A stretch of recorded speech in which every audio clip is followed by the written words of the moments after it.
today.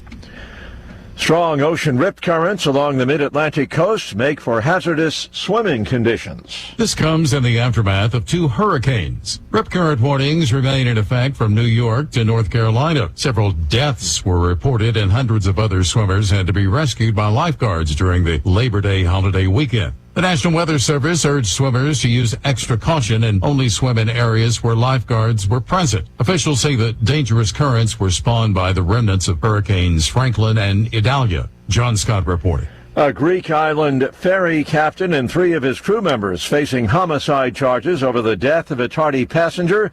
That passenger pushed by crew members into the sea as he tried to force his way onto the departing vessel. The incident was captured on video and then it was shared on social media. That has caused anger all across the maritime country.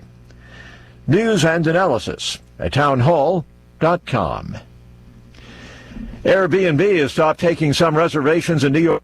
It comes as new regulations on short-term rentals take effect, resulting in big changes for travelers hoping to avoid the high cost of a hotel. Under the new system, rentals shorter than 30 days are only allowed if hosts register with the city. Hosts must also commit to being physically present in the home for the duration of the rental, essentially sharing living quarters with their guests. And now, no more than 2 guests are allowed at a time. Families are effectively barred. Airbnb says any existing short-term reservation with a check-in by December 1st would be allowed to go forward, while those with check-in dates after that would be canceled and refunded. I'm Lisa Dwyer. He's back behind a mask.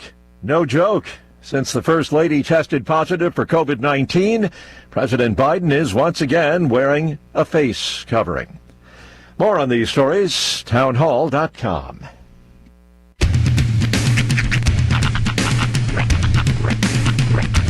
What in the wide, wide world of sports is going on here? I promise you, whatever scum did this, not one man on this force will rest for 1 minute until he's behind bars. Now let's grab a bite to eat. Yeah, come on. I feel the hot wind on my shoulder and the touch of a world that is older. I hit the switch and check the number. I leave it on and then I slumber. I hear the rhythm ringing through it. Flamenco guitar and cumbia music. I hear the talking of the DJ. The devil said, what does he say? I'm on a Mexican radio. I'm on a Mexican radio. Broadcasting live from high atop the J.P. White Building in downtown Roswell, New Mexico. It's Mornings with Mike Winters on 106.5 Roswell's Talk FM. Is that what I sound like when I talk? Now, here's your host, Mike Winters. And good morning, one and all. Welcome to Mornings with Mike Winters. I am he. That would be me, Mike Winters. Happy Wednesday, everybody. Yes, sir. Welcome to the middle of the week. Halfway day. This hot thing, man. Like the weather people, like on the news, they've just given up. Like they were just, the guy on the news, they were talking about how they're getting colder weather up north, and he's like, I'm sorry, Roswell, y'all this is 20 straight days, and he goes, and another one, and you got record-breaking heat coming the next couple days. I'm like, thanks. It is September. Yeah. The pumpkin spice latte has now been on sale for 2 solid weeks. Yeah. Something's got to give here. Someone forgot to tell Mother Nature it's pumpkin spice season, not 105 season. I'm curious. Do people less likely to get pumpkin spice now that it's 105? Well, you can always get the ice version. I know. Yeah. But still, As Jocelyn walks by with her PSL. That's a no. Well, you can get a Frappuccino style, essentially, and yeah, it's basically just like a milkshake. Mm-hmm. But I would imagine the hot brew, for sure, it's definitely slowing people down. Yeah. Just there's certain flavors that you associate with colder weather, you know? I'm curious how the heat is going to affect this year's chili crop. Because usually right about now is when you start hearing the crackle. Right about now is when you start smelling the Well, I'm seeing the roasters coming out I've on the seen weekends. a few, Yeah. but I haven't seen like the big like chili season like officially start yet. Usually it's right around this time Now, of year. I'm not native to New Mexico, so the question I'm about to answer might sound like I'm a rube unless you're native. You know, if you're You've native. been here a while though. Yeah. So, like, does this mean that we'll have more red than green? I think red takes a little longer to mature. That's what I'm I saying. think Because of the heat, does that mean it's going to turn red quicker? I don't know. I think we either have more red or we're going to have a lot hotter green. Is what I feel is going to Okay, happen. that's Again, what I was wondering. It's like, no chili expert what, here. What but does the heat do? Does it just make it red quicker, or does it? I didn't know. And that's from my completely lay level of knowledge, I just assume that if it's hot outside, it's got to make the peppers hotter. Well, like maybe because it's hotter out. Big Jim is not so big because he sweated off some weight. I mean, Maybe. that's what I'm saying. Maybe. What's the difference? Do we have any chili experts out there in the audience? Give us a call. Let us know. Let us know the answer. Big Jims are like they're medium Jims this year. They've been working out. Average Jims. Hey, if I create a strain of green chili, that's what I'm calling it. Average Jims. Heck yeah. Average James. Where everyone feels special, even if you're not so special.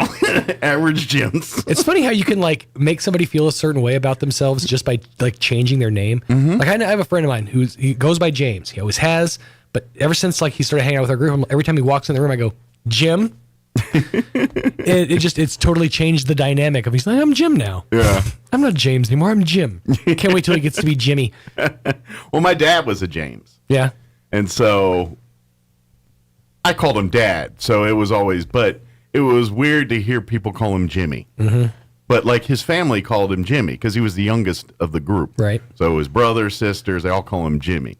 And this is not my Uncle Jimmy. This is my dad. I had a lot of Jameses. Jameses and Margarets and Elizabeths, weirdly enough. Your uncle, was that your dad's brother?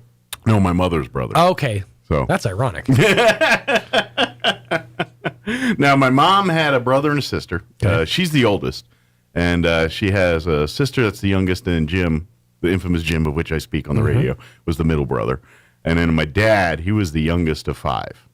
So they actually adopted at first. So he had a sister that the oldest was adopted, and then 2 brothers that were older and 1 sister that was older. So they adopted twice? No. Because your dad was adopted too, right? No, he was birthed. Oh, see, I thought your dad was adopted. I was adopted. There it is. I'm the one who was adopted. I knew there was one somewhere in the line. He adopted me when I was 4. So. Okay. But yeah, there's a lot of Jims. But yeah, they called him Jimmy, and it's like Michael. No one calls me Michael except for my aunt now. Right. My mom called me Michael. My aunt called me Michael, and Kit calls you Michael. Kim Nash. Kit. Oh, Knight Kit. Rider. Yes, Knight Kit. Rider. Oh, they say Kim. No, Now, Kim calls you Mike. Yeah, she calls me Mike. Mike, yeah. I was going to do it too, but I didn't want to step on your toes. Mike? But yes, and weirdly enough, Carl Lucas. He was the other one that called me Michael always, but I think he did it just to mess with me. Yeah. Because he knew. It's like how people call me Jonathan. Yeah. Because they need an extension. We'll just give you a Jonathan. It's like Sean's too short. But as long as you didn't call me Mikey, that was the one I hated. Now I don't care. But back when I was a kid, the Life cereal thing, and you called me Mikey, I want to punch you in the face. There's only 2 people on the planet that are allowed to call me Shawnee. Yeah. And that is my mom and my sister. There used to be 3. Yeah. Now there's 2. Uh-oh. No, I'm just saying, if Carl calls me Shawnee, something's weird. Y'all making fun of my accent? I was like, uh-oh. I was like, oh, it is before school. Yeah, I'll let Mike do the joke first. But, yeah. So, well, happy Wednesday, everybody. Yeah. We do have a full slate for you. Let me give you Le Rundown. Ooh, fancy. It's French. With accents. Yeah. Because we pulled it out of a bakery, like a baguette. Like a baguette. We're going to replay an interview this hour. Steve Alvarez with Bitter Lake Wildlife Refuge joined us last Thursday. Mm-hmm. We are days away from the Dragonfly Festival. Yes. Like days away this weekend, days away this. So I'm going to play the interview with Steve talking about the Dragonfly Festival this weekend. In the 8 o'clock hour, about 8:15, Leslie Carrera with the Roswell Refuge going to join us, give us an update what's going on there. I believe the month of October is Domestic Violence Awareness Month. Mm-hmm. It might also be Sexual Assault Awareness Month. It may be both. I'm not sure. But anyway, so I imagine they've got some stuff planned. So she'll probably give us an update on some of that. Okay. And then in the 9 o'clock hour, about 9:15, Andrew Moore with the Roswell Chamber of Commerce will join us, give us an update. They've got their lunch and learned or lunch in sheriff socials and all the county, the city. They got all those meetings and stuff coming up here. So we'll talk about that with her in the 9 o'clock hour. Just reminded me of something because we were talking about French bakery, and you know how some people call croissants? Okay, so there's this whole controversy online that LaCroix is not called LaCroix. It's actually called La Croix. And it makes me want to punch a baby every time I hear somebody say La Croix. To be honest, I've never pronounced that drink. I'm just you like that. ever even had one? No, because I don't like sparkling water. Right, fair enough. So there's a couple of decent ones. Yeah. I gotta say, of the two though, I like the bubbly ones better. I'm not a sparkling water person, but bubbly seems to at least be trying a little harder with flavors. Well, and I don't know if like weirdly enough, you know those Walmart clear ones that taste like cherry? And all? Those are delicious. I love those. Those are delicious. Amazing. But they have a Fuji apple that is so good. Is it? Okay. Oh, like the black cherry was my go-to. But those are delightful. Those aren't really sparkling water. They're like kind of clear sodas. That's why I like essentially, those. but anything that's these sparkling. Was it Propel or various I heard ones? Somebody say that flavored sparkling water is like somebody yelling the name of a flavor at sparkling water. Orange! That's how much flavor you're going to get. Yeah, it's not my bag, baby. But and I don't drink the hard seltzers either. I don't understand. I'm grossed out by them. It weirds me out to get hammered on fizzy water. Yeah, it's like that doesn't feel right. And I grew up in the era of Bartles and James. Sure, but again, those are a little more heavily flavored. Yeah, those are malted beverages. These are just seltzer water with liquor in it. That was spiked Kool-Aid back in the day. All right, it is 7:15. Hey, we have a Roswell Livestock Report recap today because of Labor Day. So yesterday they had their sale. Today is the recap. So we'll do that here in just a minute. Before we do that, let's go ahead and get you up to date on the weather. You won't like it, though. I'm meteorologist Steve Hamilton with your Pecos Valley weather. The heat continues all the way through the upcoming weekend. We'll be at about 103 for the afternoon high today, and we get sunshine with high pressure parked over the Four Corners and covering most of the state. Clear tonight, our low near 70, and then 100 to 105 for the afternoon high on Thursday, and sunny and hot again on Friday, highs around 105. That's your latest forecast. I'm meteorologist Steve Hamilton. Thank you, Steve. Currently 67 degrees here in Roswell. Humidity is at 41%. Winds currently out of the northeast at 3 miles per hour. Sunny today, 101 for the high. Winds will be out of the north, 5 to 10 miles per hour. For tonight, mostly clear. Looking at an overnight low of 68 degrees. That's, when I say it's below 70 overnight, in my head, that just feels a little better. I don't know. When it's above 70 overnight, that's when I'm like, But 68, I can rationalize it better in my head. I don't know why. Anyway, Thursday, sunny and a high of 105 tomorrow. South winds 5 to 10 miles per hour. Tomorrow night, mostly clear, 71 for an overnight low. Winds will be out of the southwest, 5 to 10 miles per hour. 105 once again for your Friday. Winds will be out of the southwest, 5 to 10 miles per hour. Maybe lots of sunscreen, especially for the early part of football games on Friday night. You know, at kickoff time, it'll still be kind of bright out there. Lots of water because it's going to be warm. Friday night, partly cloudy, overnight low 71. Saturday, sunny and 101. Sunday, sunny and 99. That's, maybe sub 100 there. And then, don't get too excited, but I'm seeing rain chances for Sunday night and Monday, and right now, and Tuesday. And what they're saying, right now they're saying like 40% chance of rain Monday and Tuesday. That's what they're saying right now as of Wednesday of the week before. So we'll see. And a 20% for Sunday night, but you know how New Mexico does. So maybe, let's just a glimmer of hope there for next week. We'll see. All right, it is 7:17. We're going to take a 3-minute break. Then we're going to play our interview with Steve Alvarez from Bitter Lake Wildlife Refuge. That's up next. Don't go away. You're listening to Mornings with Mike Winters. Good morning, this is Smiley Wooten at the Roswell Livestock Auction. 1,068 head of cattle sold on Tuesday following Labor Day Monday on the lower market with excellent buyer attendance. Compared to last week, stocker calves sold 3 to 8 lower, feeder cattle 2 to 6 lower, packer cows 5 lower, packer bulls sold steady. 3 to 400 pound steers 313, 327, 3 to 400 pound heifers 265, 290, 4 to 500 pound steers 283, 313, 4 to 500 pound heifers 242, 265, 5 to 600 pound steers 248, 283, 5 to 600 pound heifers 230, 242, 6 to 700 pound steers 239, 248, 6 to 700 pound heifers 226, 230, 7 to 800 pound steers 225, 239, 7 to 800 pound heifers $2, 226, packer cows 102, 109, canner and cutter cows 80 to 88, packer bulls 115, 134, feeder bulls 85 to 95, top half the cow calf pairs $1,500 to $2,035 per pair, top half the bred cows $1,250 to $1,700 per head. Buyers are really starting to take a look at fleshy, unweaned calves. You might keep that in mind. We appreciate the business. Talk to you next Monday morning. Let's pray for some rain. This is Smiley Wooten, Roswell Livestock Auction. Your destination for health is closer than you think. You don't have to drive hours for personalized care. You can get high-quality health care right here, close to home, at Artesia General Hospital. From hip, knee, and shoulder replacements to sports injuries, general surgery, pain management, and wound care, our providers will help you get back to doing the things you love right here in Southeast New Mexico. Artesia General Hospital is here for you when you need us. To learn more about some of our key service lines, visit artesiageneral.com/closer.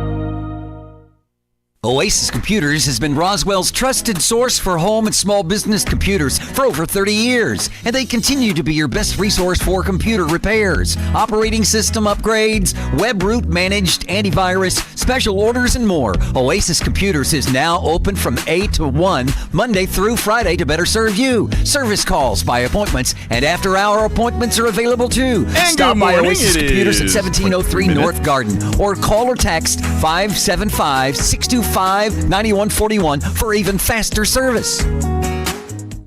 Here's a Mornings with Mike Winters fun fact. U-Haul is the world's largest advertiser in the Yellow Pages. Too bad millennials don't know what the Yellow Pages are. Here's Mike Winters. And good morning. It is 23 minutes after 8 o'clock, and joining us in studio this morning from Bitter Lake Wildlife Refuge, Steve Alvarez back with us. Morning, Steve. Good morning, Mike. How you doing? Doing great. How's life out at the refuge this morning? Great. The weather's it's getting a little cooler, so little that's bit nice. cooler. Just curious. I know over the last couple days we saw some, like Sunday, Monday, we got some good rainstorms come through Roswell. Did Bitter Lake enjoy any of that? We got a little bit. Just a little bit? Not a whole lot. Oh, bummer. I was wondering if some of this made it out to the lake. No, we're hoping it is, because we've had the worst dry spell. Pretty dry right now. Yeah, there's ponds drying that we've never had dry before. So. Yeah, that's unfortunate. We need to, and that's good for nobody. The wildlife, the plant life, we need the water. Exactly. Otherwise, we don't have a bitter lake, do we? We're just bitter. bitter desert. But so pray for rain, keep that going. Yeah. But I was just hoping. I was like, we got some good rain in town. We did. Maybe some of that good rain in my matriculate house, and I thought we got it at the refuge. We got a little bit, but not much. Well, maybe the next go round. They'll hit them there. But for folks not familiar, Bitter Lake Wildlife Refuge. We have I'd say two entities in our area. We have the Bottomless Lake State Park, and we have Bitter Lake Wildlife Refuge. Bottomless Lakes is your recreation fun. You want to go boating and camping and do all your fun stuff out, then Bottomless Lakes is your destination. If you want to come and see an oasis in the desert and come see the home of native animals and plant life to our part of New Mexico, and you want to come see it in its natural habitat, then you come out to Bitter Lake Wildlife Refuge. Yeah. We're not there for boating and recreating and all that. That's out of Bottomless Lakes. Bitter Lake is the guests are you. The people, the plant life, the animals are the home residents. They're the ones that live there. It's their house. We're just visiting. Exactly. That being said, one of the biggest event happens each year out at Bitter Lake Wildlife Refuge is right around the corner. The 2023 Dragonfly Festival is about 2 weeks away now? Yeah, it's next Saturday, 9th, September 9th. Yeah, so a week and a half pretty much. Yeah, it's flying. It's September's flying. tomorrow. Exactly. So not this weekend, but next weekend is Dragonfly Festival here out of Bitter Lake. It's Saturday. The Saturday day is kind of the main day with all the fun and festivities, but this does carry over into Friday night and into Sunday as well, too. Friday night, we have a special talk at 6:30. It's first come, first serve. We've got about 50 spots that we can hold in the auditorium. And these are all completely free, by the way. It's free, and basically we got a guy named John Hudson. Okay. He's from Alaska. He has heard about the Dragonfly Festival, loves dragonflies. Okay. Is one of our guides, and so each year for about the last 5 years, he's come from Alaska to help out. He's going to be doing a presentation on dragonflies of Bitter Lake. Okay. So it'll be a PowerPoint. Nice. And that starts at 6:30. I would recommend getting there a little earlier because if it's busy, we've had presentations where we had to turn people away. Yeah, and we don't want to do that. So get there early. That way you can get you a good spot there to watch the presentation. Exactly. And that's a good time of evening to be out of Bitter Lake. It is. And then right after the program, it starts at 6.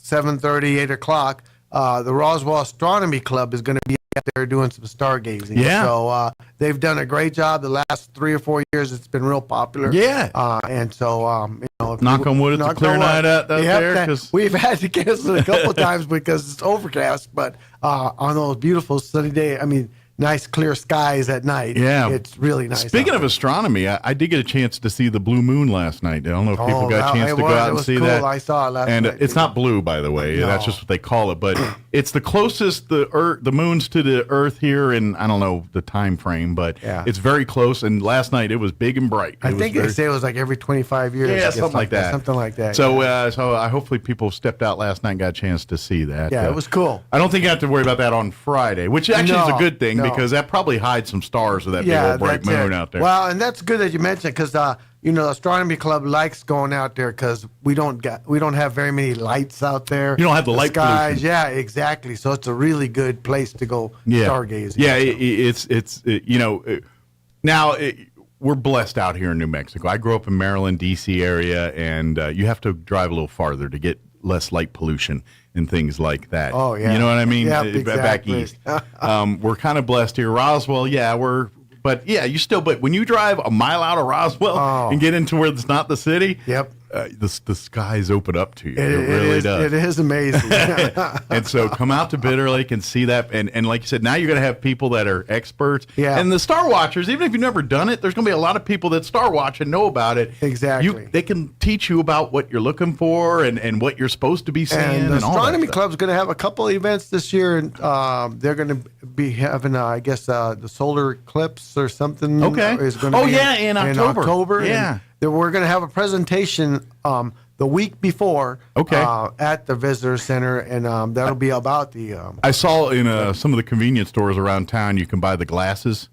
For the solar eclipse. Yeah. And we sell them at our bookstore, too. Okay, good deal. They can buy so you can get them around. Yeah. Get them before you try to do that in October, and we'll remind people as we get closer to that. And there's another deal they have, too, about, I guess, some kind of moon eclipse, or they call it, and that's going to be, I think, in October. Okay, so Astronomy Club, they got a busy year. Yeah, they do. A lot of astrological things happening this year. And they've been a good partner with us for the festival. They've been really good about setting up. And there'll be an exhibit. We have exhibit tents on Saturday. They're going to be there too. So okay. And this is the thing. Yes, it's the Dragonfly Festival, and it's all things about the dragonfly and everything else. But I invite you to use this, and really, what it is the dragonfly is the star of the show. Correct. There are our big name.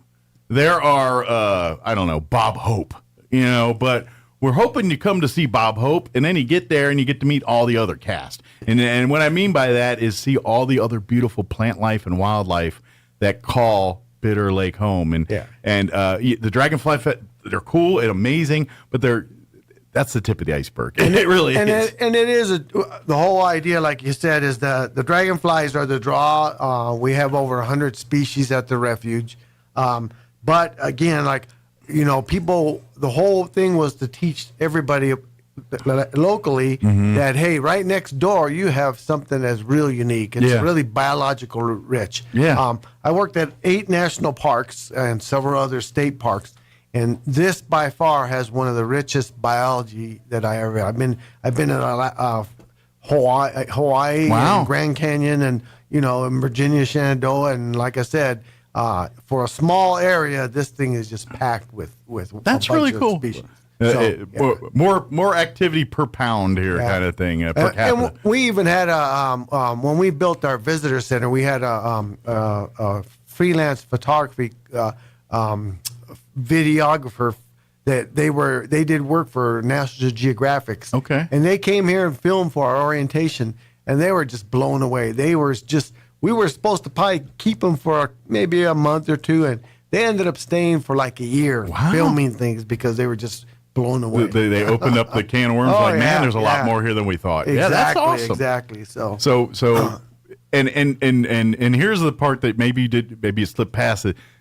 Steve mentioned there. These are the National Geographic people. These are the people that literally go all over the world into the most remote places, taking pictures and doing things.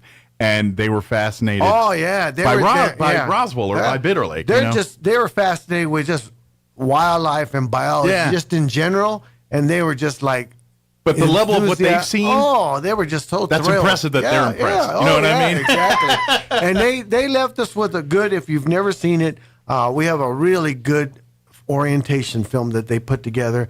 And then I had extra money, and they did me a program it was going to be for the environmental ed for local kids. Okay. And they did me a film on dragonflies. And oh my gosh, when I got it back, I was stunned at how good. I mean, this thing is so high quality.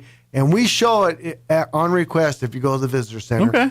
It's about a 5-minute video, but it shows dragonflies coming out. They have the larva stage. That's when they're in the water. Okay. And they're crawling out of the water, and they actually have it on film up close. Wow. High detail where the dragonfly is coming out of the.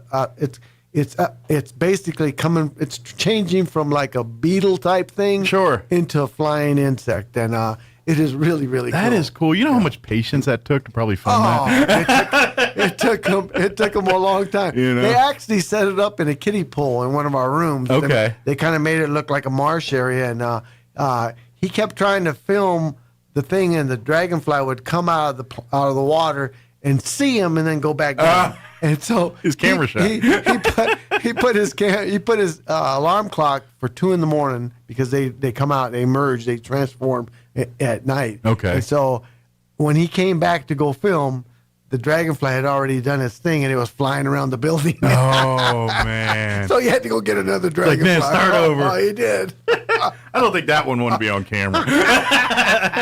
Exactly. I'll fix this guy's wagon. But mark it on your calendars. Now, we talked about the Friday stuff. Now, all day Saturday, things will start bright and early with the early bird tour. That's correct. 6:30. That's the only time that tour is given. Yeah, we only do the bird tour. We have 2 of our volunteers that are just top-notch birders. We'll take you in areas that are normally closed, and birding is always touchy. Sometimes you see stuff like crazy. Other times you don't see things. Nature does not go by show times.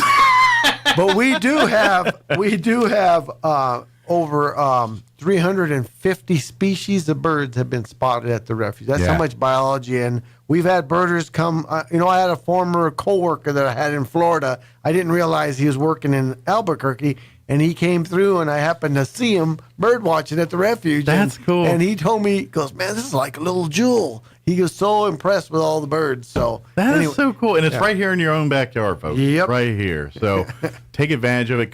Use Dragonfly Festival as your excuse to come out for the first time and see it. But But the early bird tour will kick off that Saturday, and then shortly thereafter they're going to have the wildlife tours and the dragonfly tours. The dragonfly tours, the first one starts at 8 and goes until 9:30. Each tour is about an hour and a half. Okay.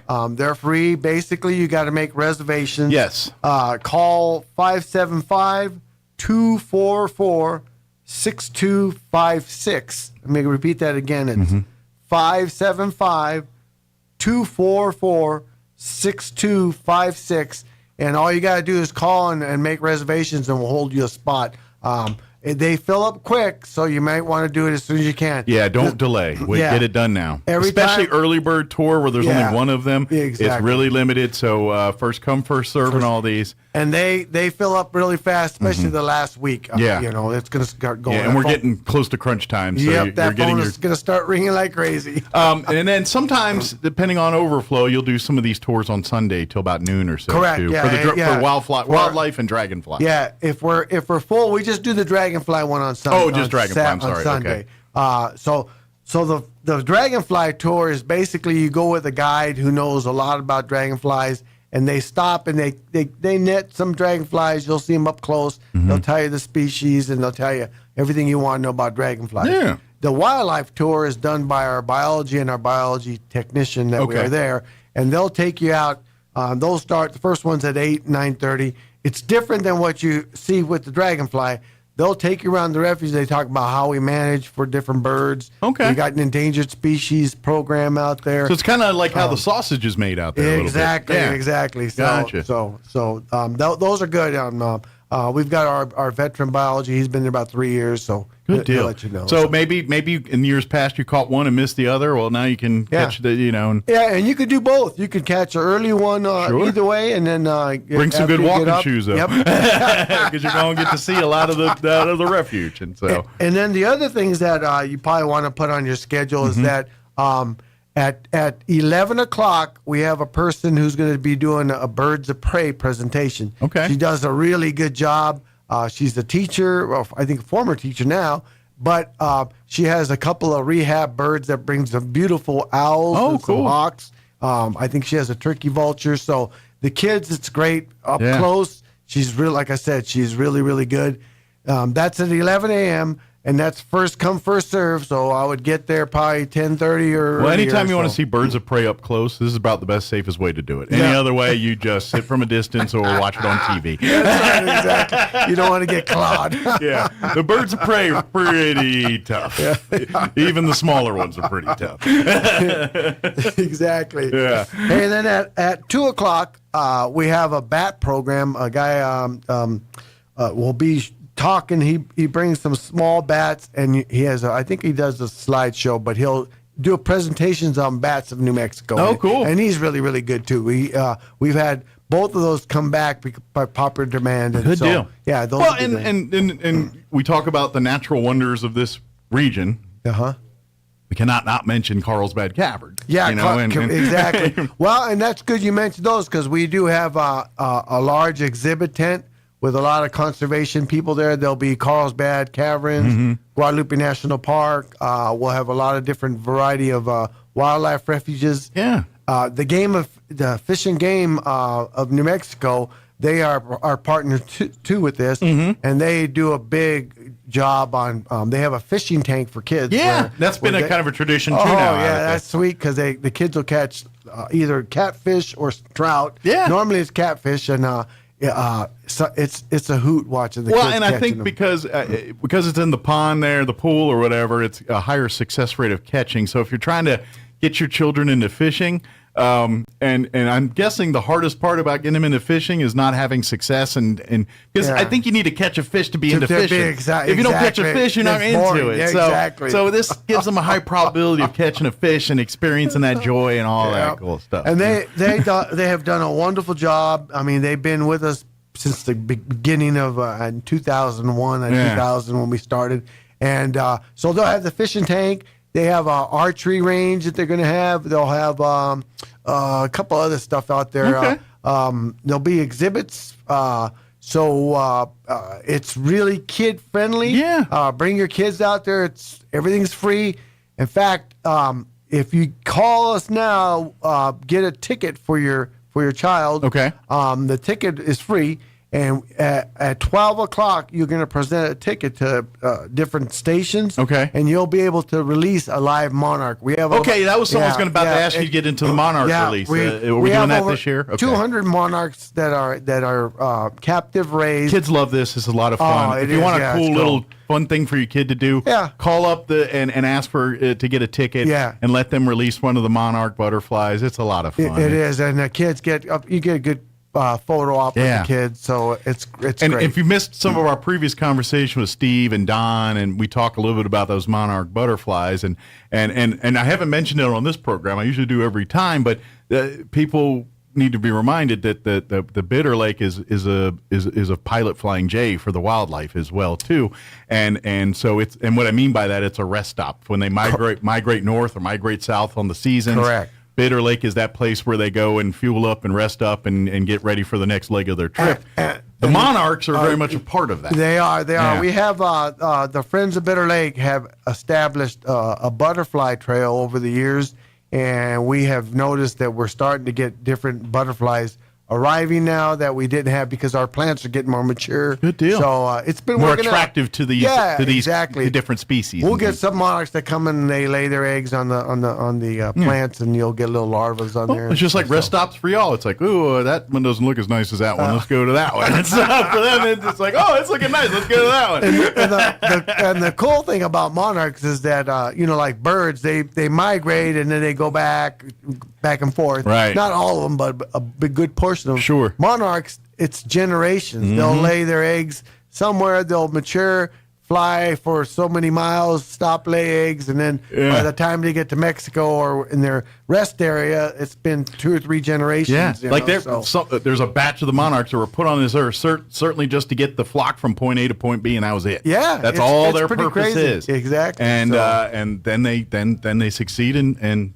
pass on. That's what happens. It's great. It's the circle of life, but it's fascinating to watch. And then the other thing, too, people that want to learn about monarchs is that, the color is really bright. And a lot of animals, when they are, especially insects, try to blend in with their environment so they don't get eaten. Well, monarchs, they're bright to warn other animals that don't eat me, because if you eat me, I'm poisonous or I'm going to be sick. You're going to get very sick or die. These are all God's or nature's little tactics that they use to it's no different, like you said, with like your chameleons, those lizards that like they try to blend in with the background, or the other species that try to stand out to see as a predator or something that a warning sign or something. So. It's no different than when the snake sits up and starts rattling. He's just warning you. Yep. Get away from me. Get away. Yep. If you don't listen, then you're going to find out what's next. But that's basically their way of doing what the monarchs doing with their colors. All these different little adaptations that they have is really cool. So if you're into wildlife and nature, it's amazing. All the stuff. It's fascinating. And that's what, like, even if, like, say you just turn on National Geographic and watch one of these shows for an hour about wildlife or that stuff, it's so amazing to see like how these animals are equipped to survive in their habitats and the abilities that they have and things like that. And to me, that's fascinating. It is, and I'm glad my career. It's been a great career. I'm getting close to the end, but it's been a blast, man. So I'm curious. Once you do retire, you've been to so many places. Where do you want to settle down? I don't. Well, it's probably they'll put you on the spot now. We'll probably settle here in Roswell. Okay. It's affordable. I don't know if you're like, well, no, Hawaii was kind of nice. No, well, it's just all these places are expensive to live. Yeah, that's the other thing too. Outer Banks is nice, but it's not cheap to live there. No, it's not exactly. But man, those lighthouses and some of the stuff that's more National Park Service. But beautiful stuff. Yeah, there's some. We'll do a lot of traveling probably. Because I see some of the, like when I was there a couple years ago and I was talking to some of the national parks people and I was like, man, that's a pretty good gig to be assigned to, huh? They were all happy and stuff. Well, the last place that before we came here, we lived on a very prestigious island, Sanibel Island in Florida. It got hit real bad by the hurricane, but it was 3/4 of it was a wildlife refuge, and we had alligators, crocodiles, sea turtles in the area. Wow. We had, just cool stuff. Yeah. So it was really pretty. But it's weird too, because you hear all that and you're like, wow, that sounds pretty deadly predators in there. And that's the beauty of nature. Bitter Lake, yeah, we don't have crocodiles and alligators. We got rattlesnakes. But we got our share of equally deadly things that do call their home. So we got big rattlesnakes. Yeah. So I do want to remind folks real quick, about that. When you go out to Bitter Lake, whether it's Dragonfly Festival or this weekend or today or whenever it is you come on out, please remember, bring water. Bring good walking shoes. Yeah. Sunscreen is a very good idea. Insect repellent. Yep, you're right. It's good. And we'll have, if you don't bring water, we do have water that we sell at the bookstore. But yeah, like you said, be prepared for the absolutely. Yeah. And please, I invite you to visit the bookstore. That's run by the Friends of Bitter Lake. Correct. Which they are the volunteers that do service projects. They do. Oh yeah. Pretty much. I don't think Bitter Lake would probably, Steve couldn't do it all by himself. The Fish and Wildlife is not, that was one big difference between when I worked for the Park Service and for the Fish and Wildlife is we hired seasonal workers to run places like the Grand Canyon and all that stuff. And we didn't use a whole lot of volunteers when I was going. They're changing now, but when I was in the Fish and Wildlife, that's all we had was volunteers. We hardly have any seasonal workers. And they're the folks that really allow you to do all the things that we happen. But I encourage you to visit that bookstore because you can get some really cool stuff, books, gifts, T-shirts, games, stuff for the kids, all that stuff. But all of that money goes back to the conservation projects. There at Bitter Lake. It goes a lot of education, biology stuff. So when you buy those T-shirts and books and all that stuff, and we have a really good selection. Both Barbara Shear and then Janet Birch have been running that bookstore, and they've really made it into a top notch. We got, like you mentioned, items that you wouldn't get anywhere else. It's a destination in and of itself. It's kind of weird to go out there and just go to the bookstore because there's so much beauty out there. But you could. And we're getting more and more as time people gets the word out. We're getting people coming over for Christmas or for maybe somebody wants a birthday party. Birthday gift. Well, if you got a nature lover on your list, I guarantee there's something in that that they would love under the tree. From rocks to plants to insects to kids' books. Yeah, sure. Exactly. And especially if you're trying to maybe steer your kids into some maybe interests in nature and biology and animals and plant life. You're going to find lots of resources for you there. It's a cool place. Yeah. But I know, what's the actual, because I know they have the friendsofbitterlake.org as a website you can go to learn a little bit more, and that's more on the Friends side. What's actual the Bitter Lake, the Fish and Wildlife? Our refuge is www.fws.gov. And then //refuge/Bitter Lake. And that's it. So if you're driving or remember none of that, just Google Bitter Lake Wildlife Refuge. That's it. Exactly. Roswell, New Mexico, maybe throw in there. Exactly. And put it'll National Wildlife Refuge. National Wildlife, and it'll pop right up. Yeah. And I think if you go to Friends of Bitter Lake, because that's a little easy to remember.org, there's probably a link directly to the website. There is. There's a link. So if you need to work around. Don't get frustrated if they got a new site. So if it doesn't work, just hit the Bitter Lake National Wildlife Refuge. They're under construction and revamping a little bit there too. Correct. But there is the phone number if you want to get in on the early bird tour or any of the wildlife or dragonfly tours. You have to call this number. Yeah, it's 575-244-6256. The tours are completely free, doesn't cost you anything, but you do have to sign up because they fill up. And now, if you walk up, they do try, but it's not very easy because a lot of times these tours are just full. Yeah, they're just full. If you do get a phone call, if you called and they found out it was full, we do have a standby where people don't always show, and so we'll stick you in the kind of a waiting list. Exactly. You'll just go over there. But even if you don't go on a tour, there's a lot of stuff for the kids. So much to see. Yeah, there's this big, huge exhibit tent. All the kids that face painting. There's arts and crafts. If you come out Saturday, it's gonna be like a carnival out there of stuff going on. There's just a bunch of things. And if you get hungry, the Boy Scouts here locally are I think are going to be selling hot dogs and hamburgers. And so they've done real well in the past. Support the Scouts. Yeah, exactly. Actually, the Scouts are one of the few people that do camp there because they do some of their merit badges and conservation stuff. So they're actually using it as a campsite /learning teaching environment for scouts. Oh yeah. And so they are one of the few. So if you're interested in winter camping there, maybe join the scouts. It's a nice scout camp too. Yeah, so it is. It's pretty. And of course, if you're interested in being involved, they're always looking for volunteers to be a part of the Friends group. Exactly. We have our volunteers will do stuff like working on trails.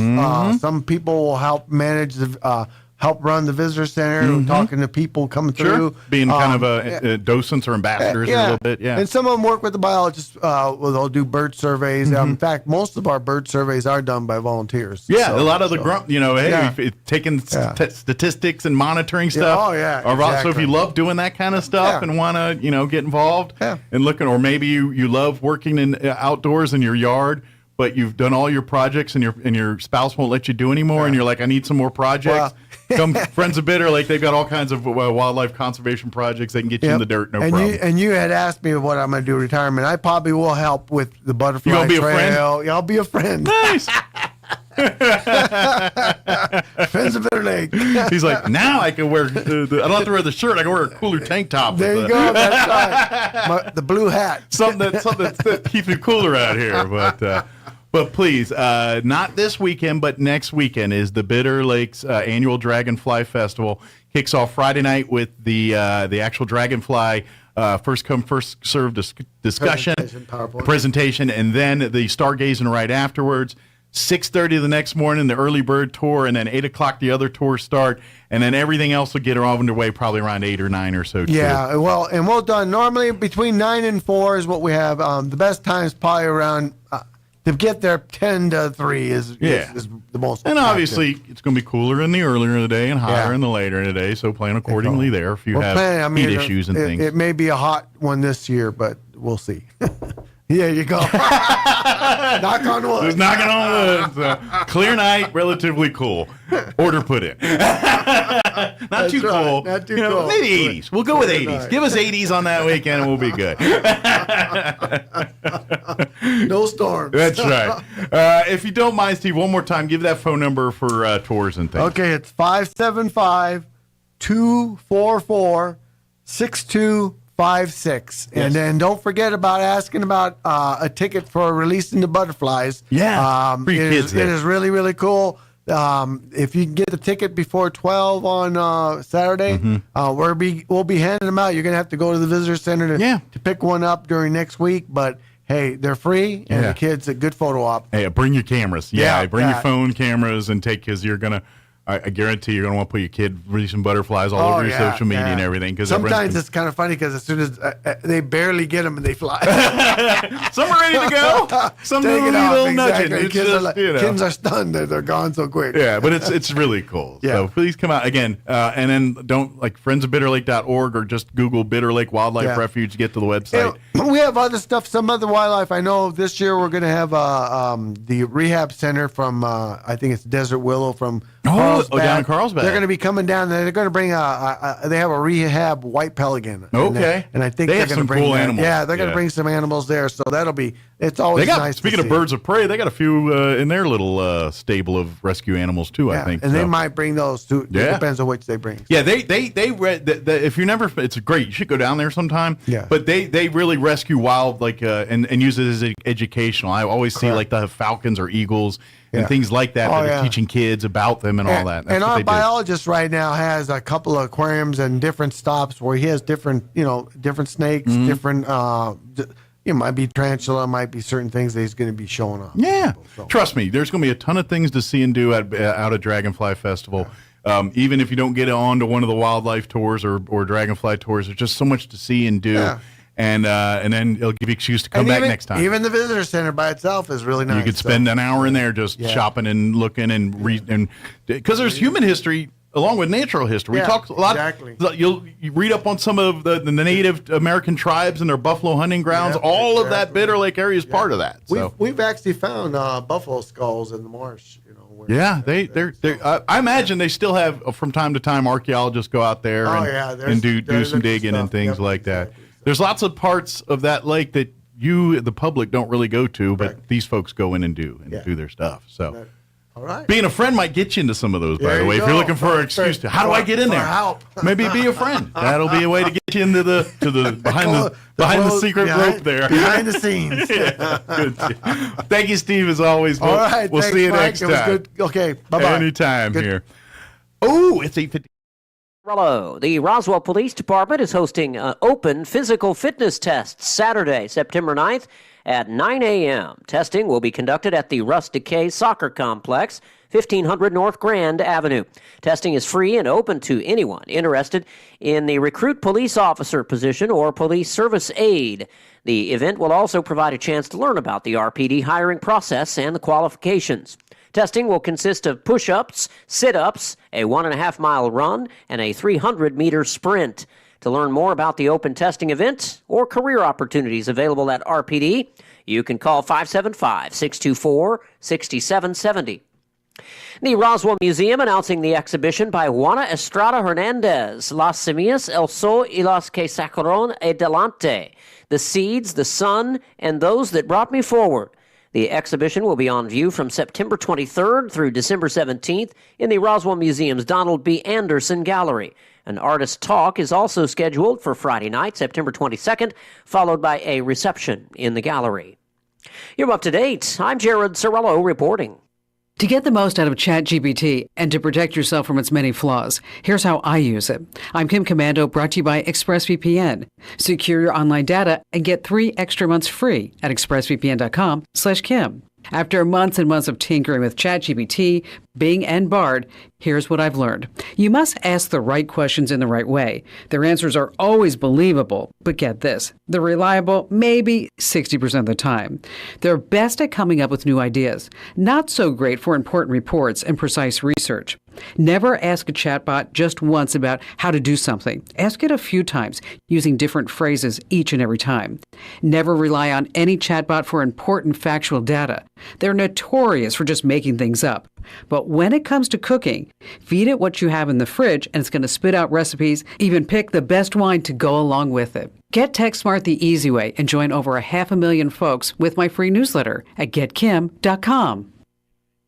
These days, every new potential hire can feel like a high-stakes wager for your small business. You want to be 100% certain that you have access to the best qualified candidates available. That's why you have to check out LinkedIn Jobs. LinkedIn Jobs helps you find the right people for your team faster and for free. Add your job in the purple hashtag hiring frame to your LinkedIn profile to spread the word that you're hiring. Simple tools like screening questions make it easy to focus on candidates with just the right skills and experience so you can quickly prioritize who you'd like to interview and hire. It's why small businesses rate LinkedIn Jobs #1 in delivering quality hires versus the leading competitors. LinkedIn Jobs helps you find the candidates worth interviewing. Did you know every week nearly 50 million job seekers visit LinkedIn? Post your job for free at linkedin.com/Kim. That's linkedin.com/Kim to post your job for free. Terms and conditions apply. linkedin.com/Kim. Hey, New Mexico. Experiencing issues keeping your office technology up to date with these crazy supply chain issues? Well, DSI is here to help. We've diversified our products and solutions to help your business not just survive, but thrive in any situation. Have your teams collaborate and share with high-def video walls and interactive smart panels. With free unlimited support, the fear of any new technology is a thing of the past. Contact DSI today to upgrade your workspace. www.dsinm.com. It's time for the Chavez County Sports Report. Had a good game yesterday between Roswell and Goddard in boys soccer. Scoreless first half. All the goals came in the second half, and it's Goddard that prevails with a 2-1 victory. Goddard's now 4-2-1. Roswell is sitting at 4-3. Also in boys soccer, NMMI moves to 2-0 on the season yesterday by beating Clovis by a 5-3 count. In girls soccer, Goddard is now 5-2 after falling to Carlsbad at home by a score of 5-3, a shootout there. Goddard will play against Hobbs tomorrow at home, and the Roswell girls will be back in action tomorrow night at 6:30. That's a game at Oregon Mountain in Las Cruces. Roswell, one victory on the season so far. The Sports Report brought to you by DSI. Call DSI for all your office technology needs. I'm Eric Butler at Roswell's Talk FM 106.5. With the Wall Street Business Report, I'm Bill Alexander. Stocks closed lower on Wall Street as traders return from a long holiday weekend, with company earnings reports winding down. Oil prices surged about 2% on Tuesday to their highest since November, after Saudi Arabia and Russia extended their voluntary supply cuts to the end of the year, worrying investors about potential shortages during peak winter demand. U.S. auto safety regulators say that 52 million airbag inflators produced by two major auto suppliers need to be recalled because they may rupture and send dangerous metal fragments flying. The National Highway Traffic Safety Administration first demanded the recall in May. The number of Canadian pilots seeking to fly in the United States tripled in 2022, according to previously unreported U.S. government data, raising fears of deepening shortages in Canada as pilots seek better wages. For the Wall Street Business Report, I'm Bill Alexander in Washington. Hey, Freddie Sosa here, Richland Chevy. And Scott with the Dodge Boy. For 5 days only, the Richland Chevy lot on West 2nd will be loaded down with cars, trucks, and SUVs from both dealerships. So who's it going to be? Ram, Silverado, Chrysler, Buick. You decide. Plus, low interest rates and rebates on select vehicles. Remember, Chevy versus Dodge, September 7th through the 12th at Richland Chevy on West 2nd. We're going to smoke the Dodge Boys. You Chevy cats don't stand a chance. Meow.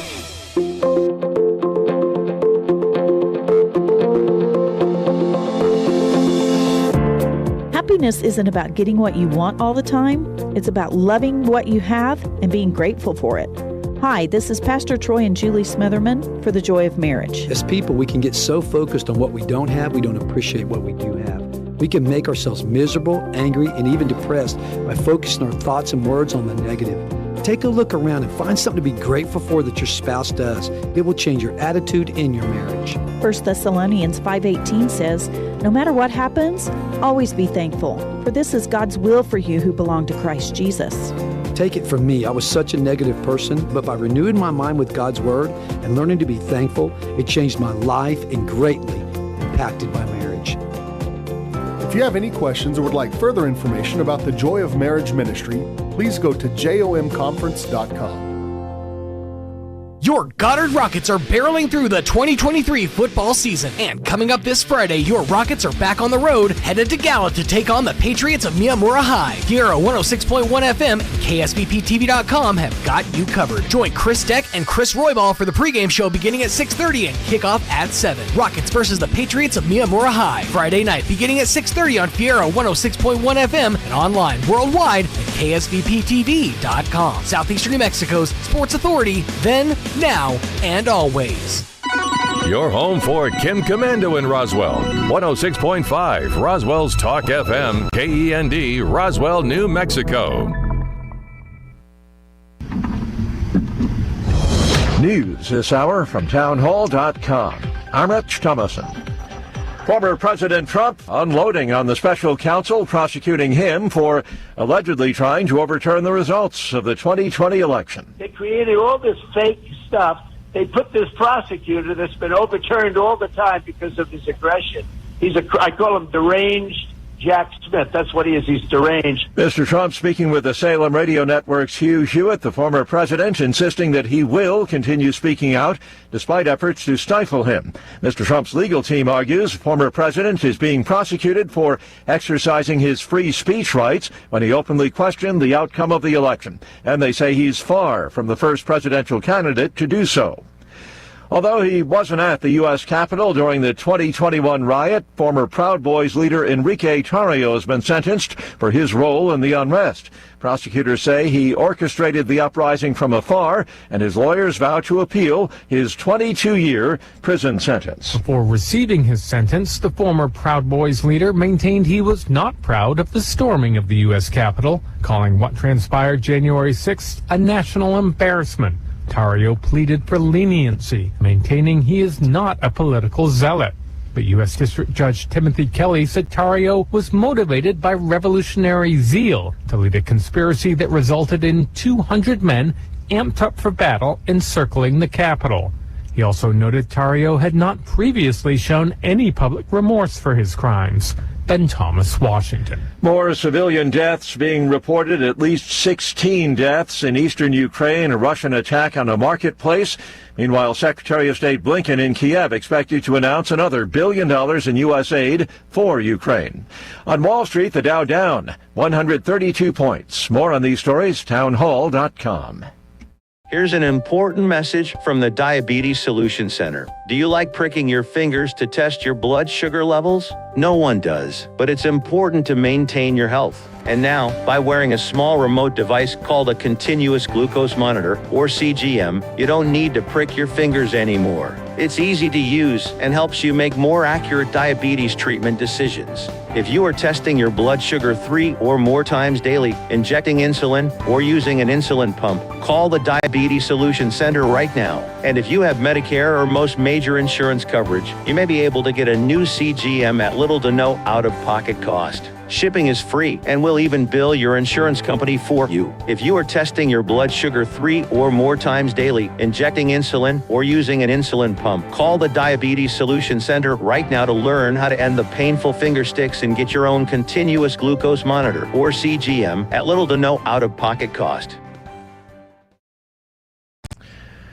The British government banning membership in or support of Russia's Wagner mercenary group. The government says the case for prescribing the Wagner Group as a banned terrorist organization is clear. This Russian private military company, it says, poses a threat to British nationals abroad. In a statement, the Home Secretary, Suella Braverman, said that Wagner had been involved in looting, torture, and barbarous murders. Its operations in Ukraine, the Middle East, and Africa, she said, were a threat to global security. In practice, the Wagner Group has been seriously weakened by its failed mutiny in June against Russia's generals, as well as the recent death in a suspicious plane crash of its top leadership. The BBC's Frank Gardner. Deadly flooding a province in southeast China. At least 2 people have been killed. Chinese media reports that the schools have been closed, flights have been suspended, and more than 30,000 people have been evacuated, moved to higher ground. News and analysis, townhall.com. The U.S. Capitol physician releasing his assessment of Senate Minority Leader Mitch McConnell. Last week in Kentucky, McConnell was questioned by a reporter. McConnell was about to answer but froze for about 30 seconds. Did you hear the question, Senator? Running for re-election in 2026? All right, I'm sorry, you all. We're going to need a minute. He also froze up during a press conference at the Capitol last month. The 81-year-old McConnell fell and suffered a concussion earlier this year. McConnell's office released a letter from attending physician Brian Monahan, saying after a medical evaluation and consultation with neurologists, there's no evidence he has a seizure disorder or had a stroke or movement disorder, such as Parkinson's disease. Ed Donahue, Washington. Tropical storm Lee has formed far out in the Atlantic, expected to become a hurricane by the weekend. Still too early to say whether it might impact the U.S. More on these stories at townhall.com.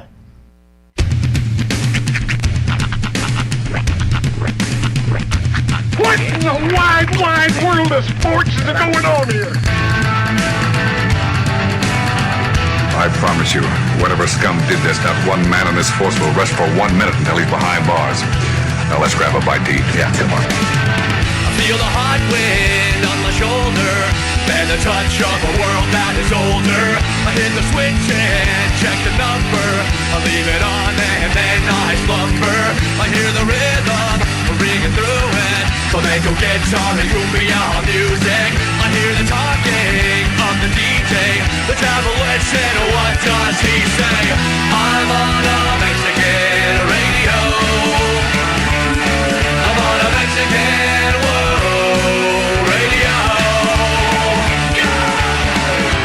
Broadcasting live from high atop the J.P. White Building in downtown Roswell, New Mexico. It's Mornings with Mike Winters on 106.5 Roswell's Talk FM. Is that what I sound like when I talk? Now, here's your host, Mike Winters. And good morning. It is 6 minutes after 8 o'clock. Welcome to hour number 2 Los Dos of Mornings with Mike Winters, right here on 106.5 Roswell's Talk FM. Happy Wednesday. Yes. Hope your Wednesday's going well. Welcome to it. Yeah. I came to a realization yesterday. I have, and by the way, a lot of people don't know these even exist anymore. My car's windows are manual. So are mine. It's rare. You almost never see it. In fact, an employee of our radio station has said, "Oh, those don't even exist anymore." Belinda. But I was rolling down my passenger side window yesterday at an intersection or at a stoplight. And I came to the realization that every time I roll my passenger side window down, it just looks like I got something super interesting to say to the car next to me. Because I'm all... Did they look over like... Yes, like they were waiting, and they kept looking like they were waiting for me to say something. And I was like, I did that thing where I'm like, if I just keep looking forward, maybe I can make the awkwardness go away. I would have just looked over at him and screamed, "I'm hot." It's hot in here. Little bit peaked. I really need to come up with like interesting stuff to say every time I roll my passenger side window down now. Kumquats! Some random word. I think you should just say, "Get out of there! Get out of there!" Don't get on the flight. Woo! I wasn't even going to an airport, but I won't now. Just make random noises when you roll it down. Woo! Woo! Let the stank out. That's what I do. Do not go in there. The old Jim Carrey. Woo! Woo! Well, happy Wednesday. Yes.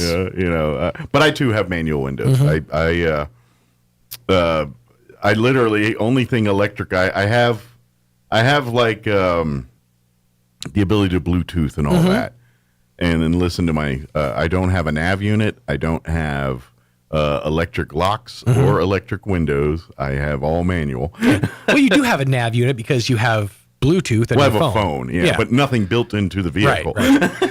The high-tech thing I have in my vehicle is I can Bluetooth my phone so I can listen to what I want to listen to. Sure. And that's the only thing I needed. Right. The rest I'm like, I don't care about that stuff. It's just one less thing to break. Well, and the cool thing about a Jeep, too, is it's kind of like the Lego of vehicles. Everything on there, you can basically just pop off. Yeah, exactly. And since I don't have electric windows or locks, that's one less thing to pop off when I take the doors off or something like that. So, yeah, it's I'm good with it. I kind of... Does your top come off? Oh, yeah. Of the Jeep, I mean. I know with a couple of drinks. Buy me a drink and everything. You ever gone top down? Partial top down. To be honest, it's a two-person job. Yeah, I'd imagine you have and to. My other person's 4'11". Fair enough. One of my friend had a... I need to get one of those deals for the garage where I can hoist to do it. One of my friends in Albuquerque had a sports car. His favorite thing about it was it had T-tops, but the T-tops were like steel and like 100 pounds a piece. So it was like a whole thing. If you wanted to take the T-tops off, it was like an afternoon activity. No, mine pretty easy. Takes about 5 minutes. And I have a little slip cover that puts the T-top piece into to store it while you're T-top down. Nice. And I've done that a few times. Yeah. But as far as the back end takeoff, I have not because I just haven't. Tell you what, they could really use a guy like you in Burning Man right about now. Right. Of course, they're all done now. I think they're all leaving. They're done, but I think there's still people that are stuck out there. I think a few, but most of them got out, I think, yesterday. Well, they're still waiting for the LSD to wear off. Right. But I think it's dried up enough where most of them are driving out or walking out. But a lot of people that left early. Like the big thing I was seeing in the news yesterday about Burning Man was all the people that just left. Yeah. Like left their stuff. And so now there's just stuff sitting there. That's what I was thinking. I literally was thinking that yesterday walking down the hall. I was like, I should go to where Burning Man is and just loot. Because all those people are nasty. Oh, it's nasty, but all those people are rich. So you know that they got some nice of them are. stuff. Yeah, some of them are. I could hose off. The rich people probably left their stuff. Yeah. Like they're like most of the people that were like Burning Man regulars were all like, that's not very burning, or what do they call themselves? Burners. Yeah, they're not burners. Those aren't real burners. Those aren't real burners. Yeah, I heard that term. There was a story. I think it was. I want to say it was like Chris Rock or somebody. I saw that when they trucked a bunch of them out. Hitchhiked out, yeah. Yeah, and it was Chris. It was like a bunch of like 4 or 5 celebrities. And then first off, I'm like, Chris Rock was at Burning Man?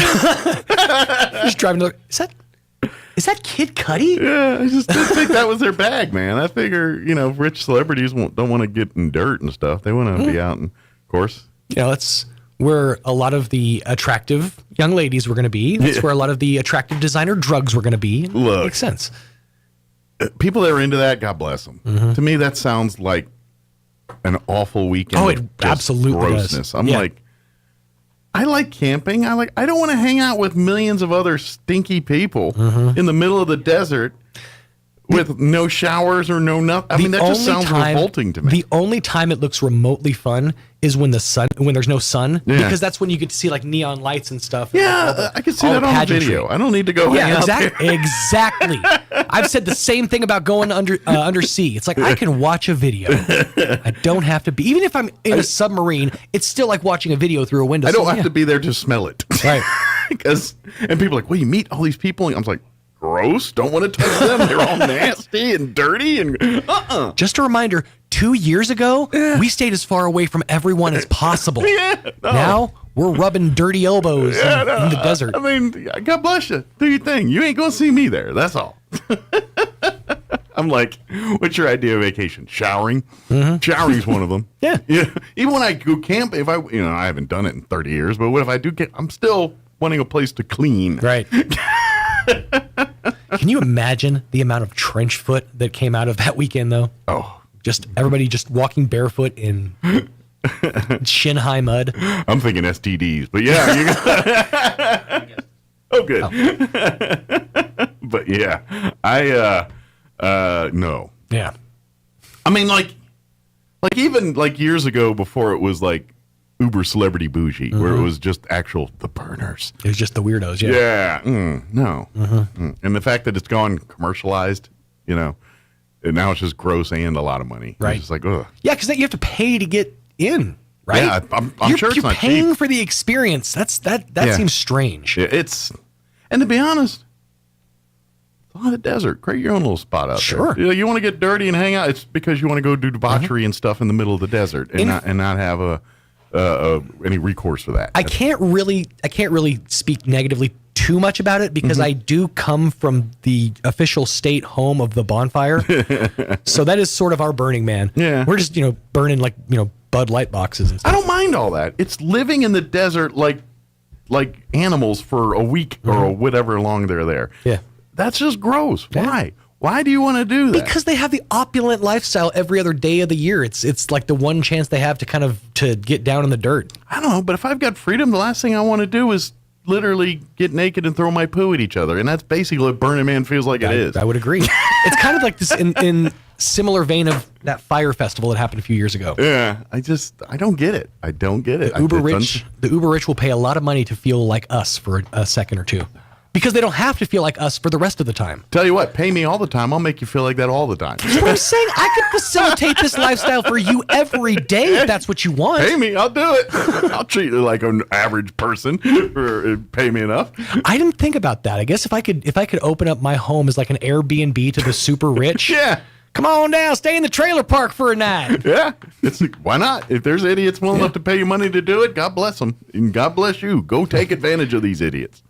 We're having a poor man's weekend. Let all these idiots burn up their family heirlooms that their relatives before them worked so hard to build so they can spend it at your house. I'll stock the shelves with all the spam and potted meat you could want. Oh, we don't get that channel. That's how it works in the real world. You want to watch what? Oh, you're lucky I got a TV.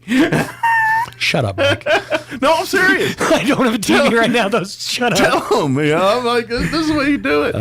But then the thing is, you're gonna have to have two houses, right? Because you're gonna have your real one that you live in, and the one for your rich friends that you're gouging them on. I love it. You got to move to a bougier place, though. Yeah. Well, if I'm making bank off the rich hanging out in the trailer park, I'm gonna get a decent place. Yeah. Well, I mean, but you need to put it where won't mind going to. Oh, like you mean my house be behind a gated community, so I don't have to see those people. Well, I mean, someplace where you can airport in very quick, where they can take like Roswell work if they can get their private jets and stuff in here, which they should be able to do. So you just have to sell that because it's a destination city, really. Think about it. All right, let me give you the rundown for this hour of the show. I'd say go for it. Why not? Even if you get one millionaire to pay you a couple $100,000, you're done. You're good to go. Just one payout. That's all I'm after. That's right. One payout. And you can ride off into the sunset. All right. It is 8:16. Here's what we have on tap for this hour of the show. We're going to get you up to date with the weather here in just a bit. Then here in a few minutes, Leslie Carrera with the Roswell Refuge will join us, give us an update on what's going on there, and talk about some of their upcoming events and things. Later on in the hour, we'll get you up to date with news of the local variety, along with your Wall Street business update. We'll try to work that Cowboys report in too, and whatever else we can come up with for this hour of the show. Before we do any of that, weather. That's up next. Now, I got no good news, but I did actually see next week. I'm not trying to start nothing. Not trying to don't get hopes too high, but I saw good chances of rain next week for us on the weather. You know how New Mexico is, but it is a glimmer of hope. But here's your weather. I'm meteorologist Steve Hamilton with your Pecos Valley weather. The heat continues all the way through the upcoming weekend. We'll be at about 103 for the afternoon high today, and we get sunshine with high pressure parked over the Four Corners and covering most of the state. Clear tonight, our low near 70, and then 100 to 105 for the afternoon high on Thursday, and sunny. Sunny and hot again on Friday, highs around 105. That's your latest forecast. I'm meteorologist Steve Hamilton. Thank you, Steve. Currently 73 degrees here in Roswell. Humidity is at 40%. Winds are out of the north at 9 miles per hour. Sunny, hot 101 today. Winds will be out of the north 5 to 10. Mostly clear tonight with an overnight low of 68 degrees. South winds 5 to 10 miles per hour. Thursday, sunny 105 for a high tomorrow. South winds 5 to 10 miles per hour. Tomorrow night, clear skies with an overnight low of 71 degrees. Southwest winds 5 to 10 miles per hour. Friday, another sunny and hot 105 type day with southwest winds 5 to 10 miles per hour. Friday night, partly cloudy, overnight low of 71. Looking at the weekend, 101, sunny and hot for your Saturday. Saturday night, clear with an overnight low of 69 degrees. Sunny with a high of 99 for your Sunday. And then Sunday night through Tuesday, which I'm looking at right now, rain chances. 20% for Sunday night, partly cloudy, 68. But Monday and Tuesday of next week, 40% chance of rain Monday with a high of 95, and a 40% chance of rain on Tuesday with a high of 89. Say it can't be so. If this is true, I'm excited. But it's you know how New Mexico is. Things change. We get all teased now. By Friday, all this goes away. So don't get your hopes up. But look in here. There is a slight chance of moist, cooler weather next week. Let's all cross our fingers. All right, wash your cars this weekend. Do us a favor. All right, it is 8:19. We're going to take a quick 3-minute break, and then we're going to talk with the folks on the Roswell Refuge on the other side. Don't go away. You're listening to Mornings with Mike Winters. Need new windows for your home? Beware of the sales gangster. Jennifer from Trustmark Roofing and Windows here. A sales gangster is a window salesperson with the mobster mentality. They intimidate, bully, and fast talk you into buying their less than quality windows during a 3-hour pitch. Think I'm kidding? Call a few window companies and see for yourself. Or you can skip the sales gangsters and call Trustmark. We have fair, no-nonsense pricing on our premium windows, and our appointments take only about 60 to 75 minutes. Just long enough to listen to what you need, show you your options, answer your questions, and give you a straightforward quote. Then it's up to you. We can take a no just as easy as a yes, but I'll guarantee you this: no sales gangsters.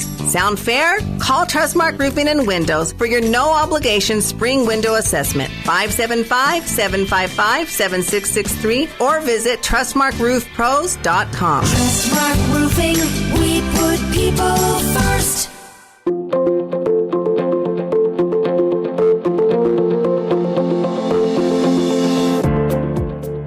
Today we're going to give you the 5th key to a great marriage, taken from Drs. Les and Leslie Perot. Hi, this is Pastor Troy and Julie Smotherman for The Joy of Marriage. The 5th key is commitment, living the love you promised. Galatians 6:9 says, "And let us not get tired of doing what is right, for after a while we will reap a harvest of blessing if we don't get discouraged and give up." You know, one of the keys to commitment is just deciding in your heart, I'm never giving up on God, I'm never giving up on my marriage, I'm never giving up on my family. Commitment is a promise made and kept by two imperfect people. It's good for our kids to see that problems happen and we're committed to solving them together.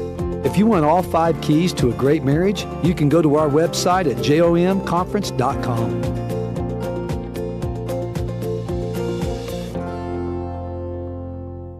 Hi, I'm Dr. Keon at Carabelli Dental. Same-day smiles are what we do. My passion is helping patients chew, talk, and live with confidence. That's why I'm one of the few doctors in the U.S. who can create beautiful same-day smiles with the latest digital implant technology. This procedure is life-changing.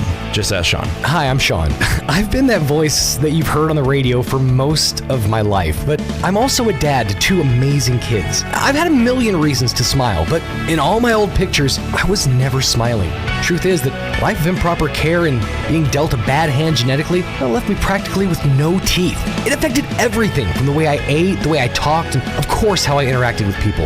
And that's where Dr. Keon and Carabelli stepped in. They eased my fears. They explained every step of the process in a way that I could understand, and they made me feel almost like I was part of the team. And now I can't stop smiling. I have so much more confidence, and I love looking in the mirror now. I can't explain how much of a difference Dr. Keon's dental implant process made for me. Our team can help you find your smile too.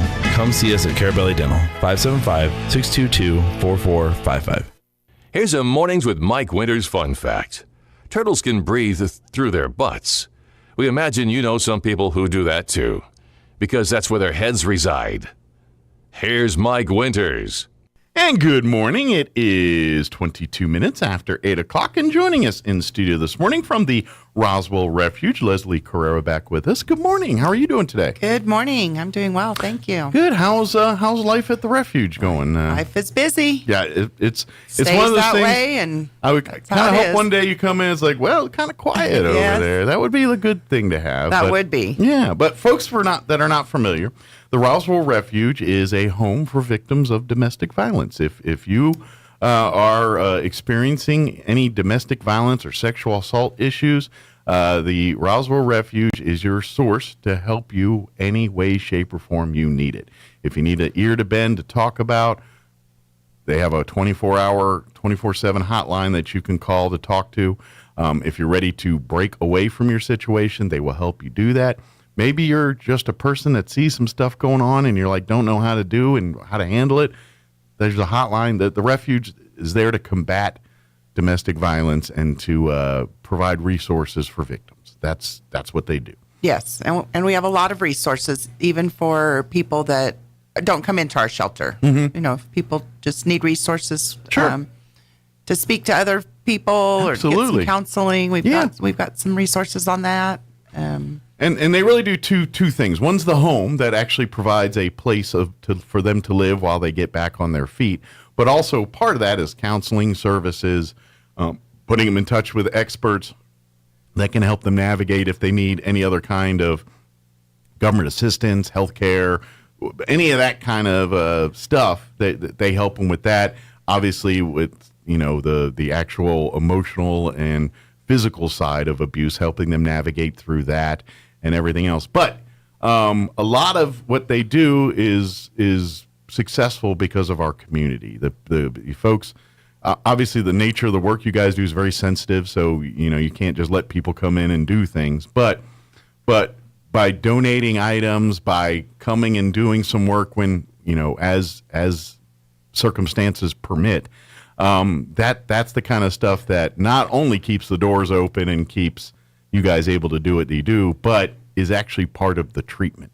When the folks that are calling the refuge home see people just doing random acts of kindness that at the end of the day don't know anybody from Adam in there. They're just doing it because they want to help people. Yeah, that is very much part of the healing process for some of these victims that live there. So. It is, and it's a lot about our community. Mm-hmm. We rely on the community to help us with a lot of things.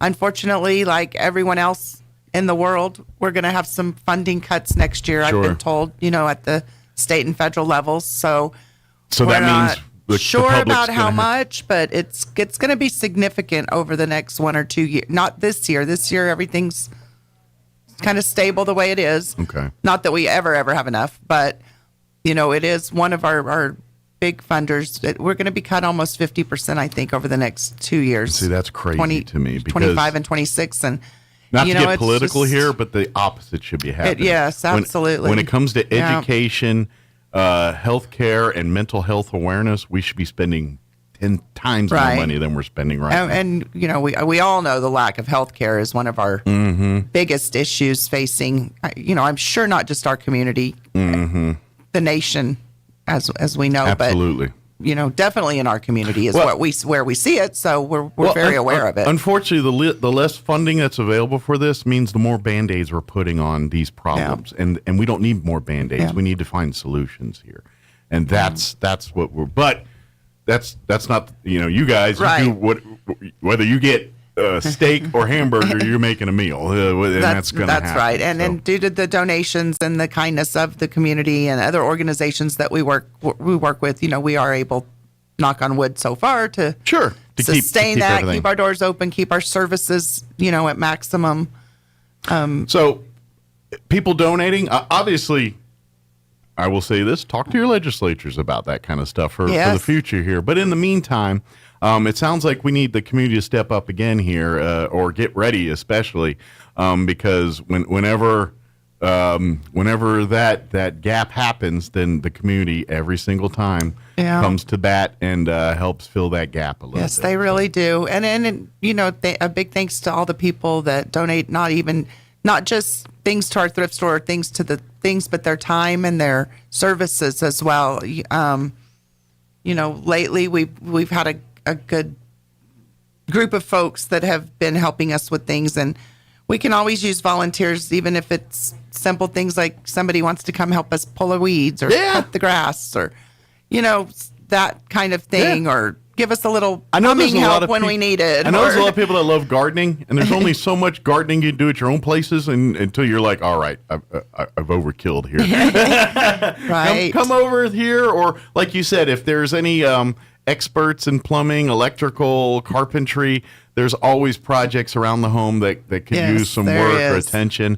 If you're able to donate your time and resources for that, that would be a huge It makes benefit. a big difference for it. Saves us money on a lot of our funding, especially the funding we get through the state and federal government.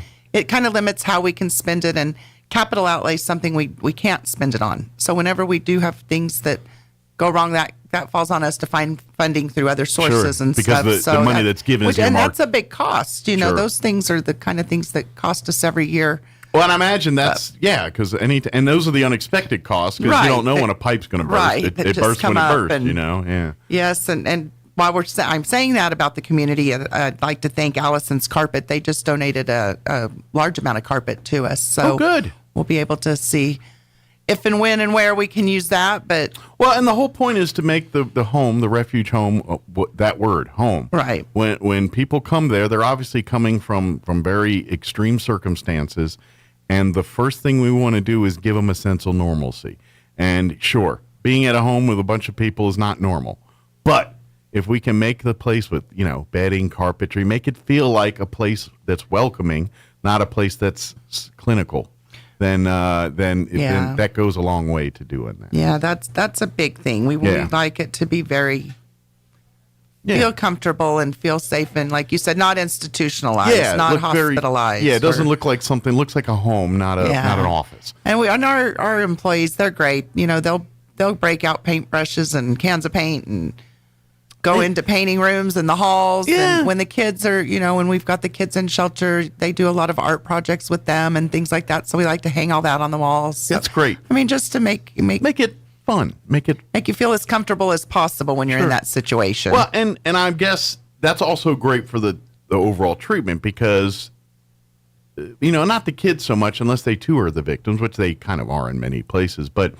when the actual, you know, person that's the one that's receiving the abuse, directly, indirectly, you know, part of the whole defense for them is to build walls and to isolate and to not be very social. Because for fear of that being repercussions. So I think being in the home with people that maybe have chewed some dirt, that kind of opens that up a little bit where they feel a bit more social. And so it's probably not a bad thing that they are in a home exposed to other people so they can get back into being social creatures again. You know what I mean? And we do, you know, we offer an empowerment group once a week, you know, within the shelter. For our clients that are there, but as of a couple of months ago, we went back to also opening it up to the public. So we have a night that if anybody in the community feels that they need to come and maybe have share a little bit of group. It's not therapy because we're not therapists, but, you know, just group setting. Just and people talking, and if it helps, talking it helps. and right. And we are offering that again to the public. So at the end, when I give out the shelter number, if anybody's interested, they can reach out to our shelter about that. Well, it's great because, I mean, let's face it, we all know is how human beings work and things. And a lot of times you can get a lot of headway by just, like, sometimes sitting in a room having a drink or talking and chit-chat, you know, and just letting your hair down and sharing, talk as human beings. Just sharing, right. And so these, you know, I guess for lack of a better term, informal just sessions probably make more headway than anything formalized can do sometimes. I think so. And we do try, oftentimes reach out and have guest speakers come in. So, you know, we'll have experts on different subjects and, you know, even simple things like sometime it might just be basic life skills or balancing your checkbooks, or, you know, I know people don't use checks anymore, but you still need to know how to keep your checking we got a better account, name for that. We call it the checkbook. The checkbook, right. I don't think I've seen one in a while, but I got one, and I think I write 1 or 2 checks a year. Yeah, I think my boyfriend and my mother, they're the only person that do that, as well as use phone books still. Yeah. So every time they whip out the phone book, I'm like, what are you doing? Like, what could even be in there? These are just good for giving little kids a boost in the chair. So, that's funny, but yeah, so things like that, and then everything else. I mean, we've stayed full. We've been full. We've haven't had some really good success over the last, really this year. Good. With really helping clients to get on their own. Lot more success from in the past, and it just goes to the staff and to kind of refocusing our way of helping our clients that are in shelter too. Sure. We've gone to much more of a trauma-informed kind of care, you know, and really focused on working individually with each client to our best of our ability. Sure. Kind of reestablish that foundation for them. We've had a lot of clients get HUD and be able to get apartments and get out on their own. A lot of clients get jobs. They've bought cars. It's just been a they're independent. They're getting back their independence. That's awesome. So and that's going to be great because hopefully you get these people in a year or two as they keep succeeding and flourishing, and they're going to be back at that home showing the people that are going to be there saying, I'm proof that there are better times ahead. And that's a great thing. Yeah. So, October, for folks that aren't aware, is Domestic Violence Awareness Month. Please clarify, because is sexual assault awareness part of October as well? Is that a different month? That's April. Okay. Yep. I didn't want to. I was like, I can't remember if they were combined or they had their own individual months. Yeah. But so obviously we want to use October as a month to raise awareness for people that if you're victims, obviously we want to encourage you to help to get out of those scenarios. But we also want to remind people that domestic violence has many faces, many backgrounds, many walks of life. There is no atypical domestic violence profile here, but we all need to be vigilant. If you think something, see something, report it. Do something about it. The more you ignore it, the worse you're doing for that scenario. Yeah. We much rather have you think something's up, let the experts investigate. Turns out ain't nothing at all, no big deal. Everyone goes about their day, no harm, no foul. We'd rather that happen than you saying, oh, I'm sure it's nothing, go about. Right. And then we read in the paper that we've lost a life the next day or something. Exactly. And you can always do it anonymously as well if you don't feel comfortable. You know, if you could reach out to us if you've got concerns about somebody, but probably better to call law enforcement, but you can do that as an anonymous as also. Absolutely. And even to ask for a welfare check on someone if you're concerned about them. Mm-hmm. There's no harm in caring. That's, you know, I'd much rather have someone be a little mad and sore at you for invading their privacy, right? Than you were right on your suspects and nothing was done, because then that person has a chance to thank you for saving their life. Absolutely. One of our past slogans and billboards, which I took off of one in California years ago, but domestic violence is never a private matter, and that's how we just need to start looking at it, and as a community, and I've said this to you almost every time I think you and I have talked on this radio here. It's we're combating something that's been in the shadows for a long time, and thank God it's not nearly in the shadows like it was 30. When we were children, kids. Domestic violence was something behind closed doors. And we you didn't speak didn't of it. hear very much about it at all. And it actually provided amazing, great grounds to flourish abusers. Yeah. And now in the last 10, 15 years or so, we've been much more, it's like, no, there's, and I also think there's also always been an underlying, like, why didn't you just leave? It's like, do you want to be a victim? Is that what it is? And so people maybe, and now people realize, no, that was a wrong story. And I think that puts a lot of the reason why that happens on the victim themselves, or the survivor, as we like to say, but feeling that is what people are going to say, and even them themselves maybe feeling guilt on their own. Absolutely. Well, if I say I've been in it this long, then I look stupid, or everybody's going to think, and so they stay quiet. So, it takes people reaching out and saying it's not your fault, it's not this, let's talk about it. And a lot goes hand in hand with mental illness and drug addiction and all of that. It all has to come to light that it's not your fault. You're in a situation absolutely that you can get help with, but you have to be willing to. I would even say, like suicide. When I was a child, and I think society looked at people that committed suicide like selfish, and people were mad at them like that. How rude of you to kill yourself. And we've learned that is a dumb way to think. And thank God we don't still think that way. Now people are starting to take it seriously. I would argue domestic violence is in that same kind of, we just make assumptions and we're like, what a jerk way to think about something like this. And so we just try October to focus on bringing the awareness out to the community. And we have a candlelight vigil every year. The last few years we've had it at the Anderson Museum. I think it'll be there this year. We don't have a date set on that quite yet. When we get you next time, we'll have that. We'll seal up the lockdown, the information. And we'd like to see a lot more people come out to that. It's just important. We call it Remember My Name Day, and just kind of focus on the victims we've lost in our community.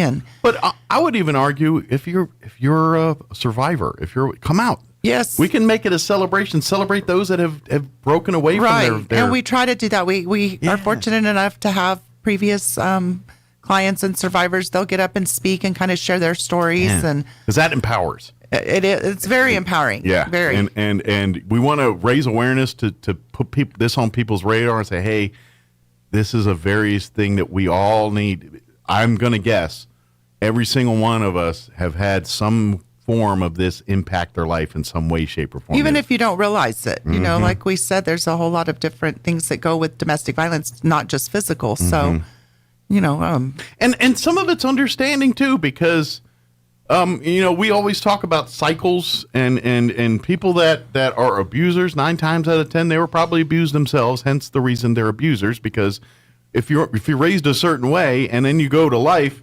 and you start raising others the way you were raised, you only know what you know. Right. And I'm not trying to give an excuse for offenders, because it's wrong and we got to fix it. It is. But at the same time, we got to understand maybe it's not evil they're doing. Maybe it's lack of knowledge or lack of education. A lot of education. And I think it is, especially when it isn't physical abuse. Yeah. A lot of offenders we see who come through our program, who it wasn't necessarily physical or very little physical abuse. It was a lot more emotional, and it can be financial, and all the other things that encompass that.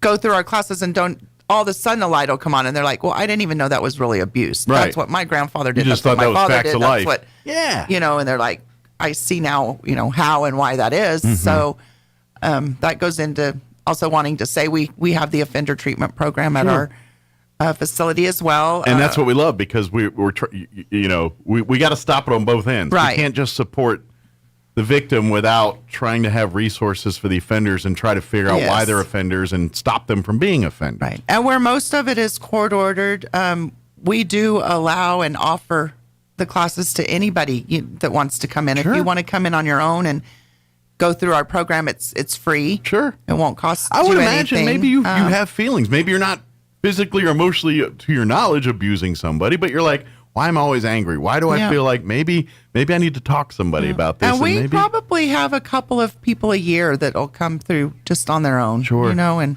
Well, there's nothing wrong with your taking care of yourself, and because at the end of the day, no one else will. You got to take care of yourself, and to do better. And we're all humans. We're going to mess up. We're going to do things wrong. None of us are perfect. But if we're always striving to be better, then you're in the right direction, and that's all you can do. And we assist with restraining orders as well. Yes, if you need help with that kind of stuff. If you do need help, it does have to be and need to be a person that is a relationship with you. That's a huge misconcept and miscommunication in the community between agencies as well, sending people to us. Okay. They said we could come here to get a restraining order, and it can't be against your neighbor. It can't be against a friend. Relative, blood, it has to be blood relation or married related. Yes, it does have to be a domestic relationship to you. By blood or by legal, there has to be a family. But we're there to assist with that as well. Okay. And so, we're just getting excited to go into October. And good deal. We're having a fundraiser October 6th. Okay. What's that event? It's going to be a Low Country Boil. Okay. So we'll have I love eating shrimp and crawdads and the potatoes and carrots and all that in the Low Country Boil, the Creole little Creole thing. Meal here. Yes, we're gonna have Spencer Gandy and Crossing the Line Band. They're out of Ruidoso. Okay. It'll be October 6th from 6 to 11 at the American Legion. Awesome. So we will have... At the Post 28 there on, was it Montana? Montana. Yes, perfect. Okay, great. Flyers should start being distributed into the community. Excellent. By next week. We'll have tickets available by next week. Do you got a crawdad expert on? Because there's a whole art form to cooking crawdad. There is. We have a couple of people that... we're roping into right now. I won't put their names on here this time, but well, but being from Maryland, I'm a crab guy. I grew up eating Maryland blue crabs, and a crawdad fest and blue crab are very similar in different food, but same in spirit. It's a social thing, because usually people either love it or hate it. They love picking crabs or love crawdads or don't. You know what I mean? But people that are born and raised in it, it's kind of part of the life, and so. To me, same with crawdads, same with crabs. You have the bushel, you pour them on the table. Yep. You got your friends and family, and you sit around all day. In this case, enjoying music and chatting and enjoying and eating crawdads, because you're going to eat about 30 of them before you feel full. That's just part of how they work. That's why we have a lot of other stuff that goes into it as well. But to me, it's such a social fun thing, and that's why, even if you don't like crawdads, come for the atmosphere. Come for the social hanging out, enjoying the music, and the lifestyle. Said, there'll be shrimp and a sausage and potatoes and corn and all that goes into it. Crab boil or crawdad boil. Yeah. So just something a little different this year. We're excited for that. As a person that was raised in those kind of environments, New Mexicans, it's an amazing thing. Like you talk about our Green Chili Fest and things like that. This is other culture's version of the same and we thing, have a couple of friends that do it a couple times over the year, just at their homes and socially. So we should have some good help on how to do it. And think of it as a Louisiana barbecue. Yeah, exactly. We should have some silent auction items. Okay. If anybody wants to donate any items to our silent auction, that would be greatly appreciated. If you have as well. Maybe your business want to provide services or a gift basket of some kind, or if you have anything any artwork would be or something like that. Great. Yes. What else do I know? So, like I said, that we'll be getting flyers ready for that. Okay. And tickets available, I hope, by next week. Okay. So, get them put up around. As soon as the flyers out, shoot me a thing, and I can promote it there. Do that. But that'll be getting on. So come, and then obviously, proceeds are going to support everything that happens at the Roswell Refuge. All proceeds go back. I do want to get an update. Do you guys still have the SANE folks there as part of you helping with? We do. Okay. So the SANE program is with us as well, which is the Sexual Assault Nurse Examiner. So anytime anyone is a victim of sexual assault and needs an exam or goes to the hospital, Kim Hansen is our director of that. So she's a godsend. She does her job. She is a godsend. I cannot imagine. No. She's such a saint, but I'm sorry, she has one of the hardest jobs. It is. I couldn't do it. But thank goodness and God bless her, because People we like certainly her. need her. She's the voice of Those type the of people need to victims put on and- pedestals because they do above and beyond. And the call. especially, I mean, it's all any sexual assault at all, but the number of children that she has to deal with as well, it's overwhelming and heartbreaking. But she's Thank got God for some her. good advocates working with her as well. So they're really, yes, anything like that, it would go through our office. But too, if you need that anybody support, needs they to can reach help. out. But if you want to support them by donating for that too, you can also do that through the refuge. Yes. I know usually you guys have your I know COVID kind of put a thing, but and that's usually more of a spring thing. I think is In dancing. April, Yeah. when we do sexual assault awareness, we've done over the years the 70s dance. Yeah, and that focuses more on raising funds for the SANE program, but it's all hand in hand. It really, because I'm sure, you're working with the same people because you're dealing with a lot of the same type of stuff here. So, but anyway, if you want to support and help out, that's also another great way. Yes. But And our thrift store. that's the other way too, because they have the thrift store, which is separate location from the home. That's over by the office there and everything.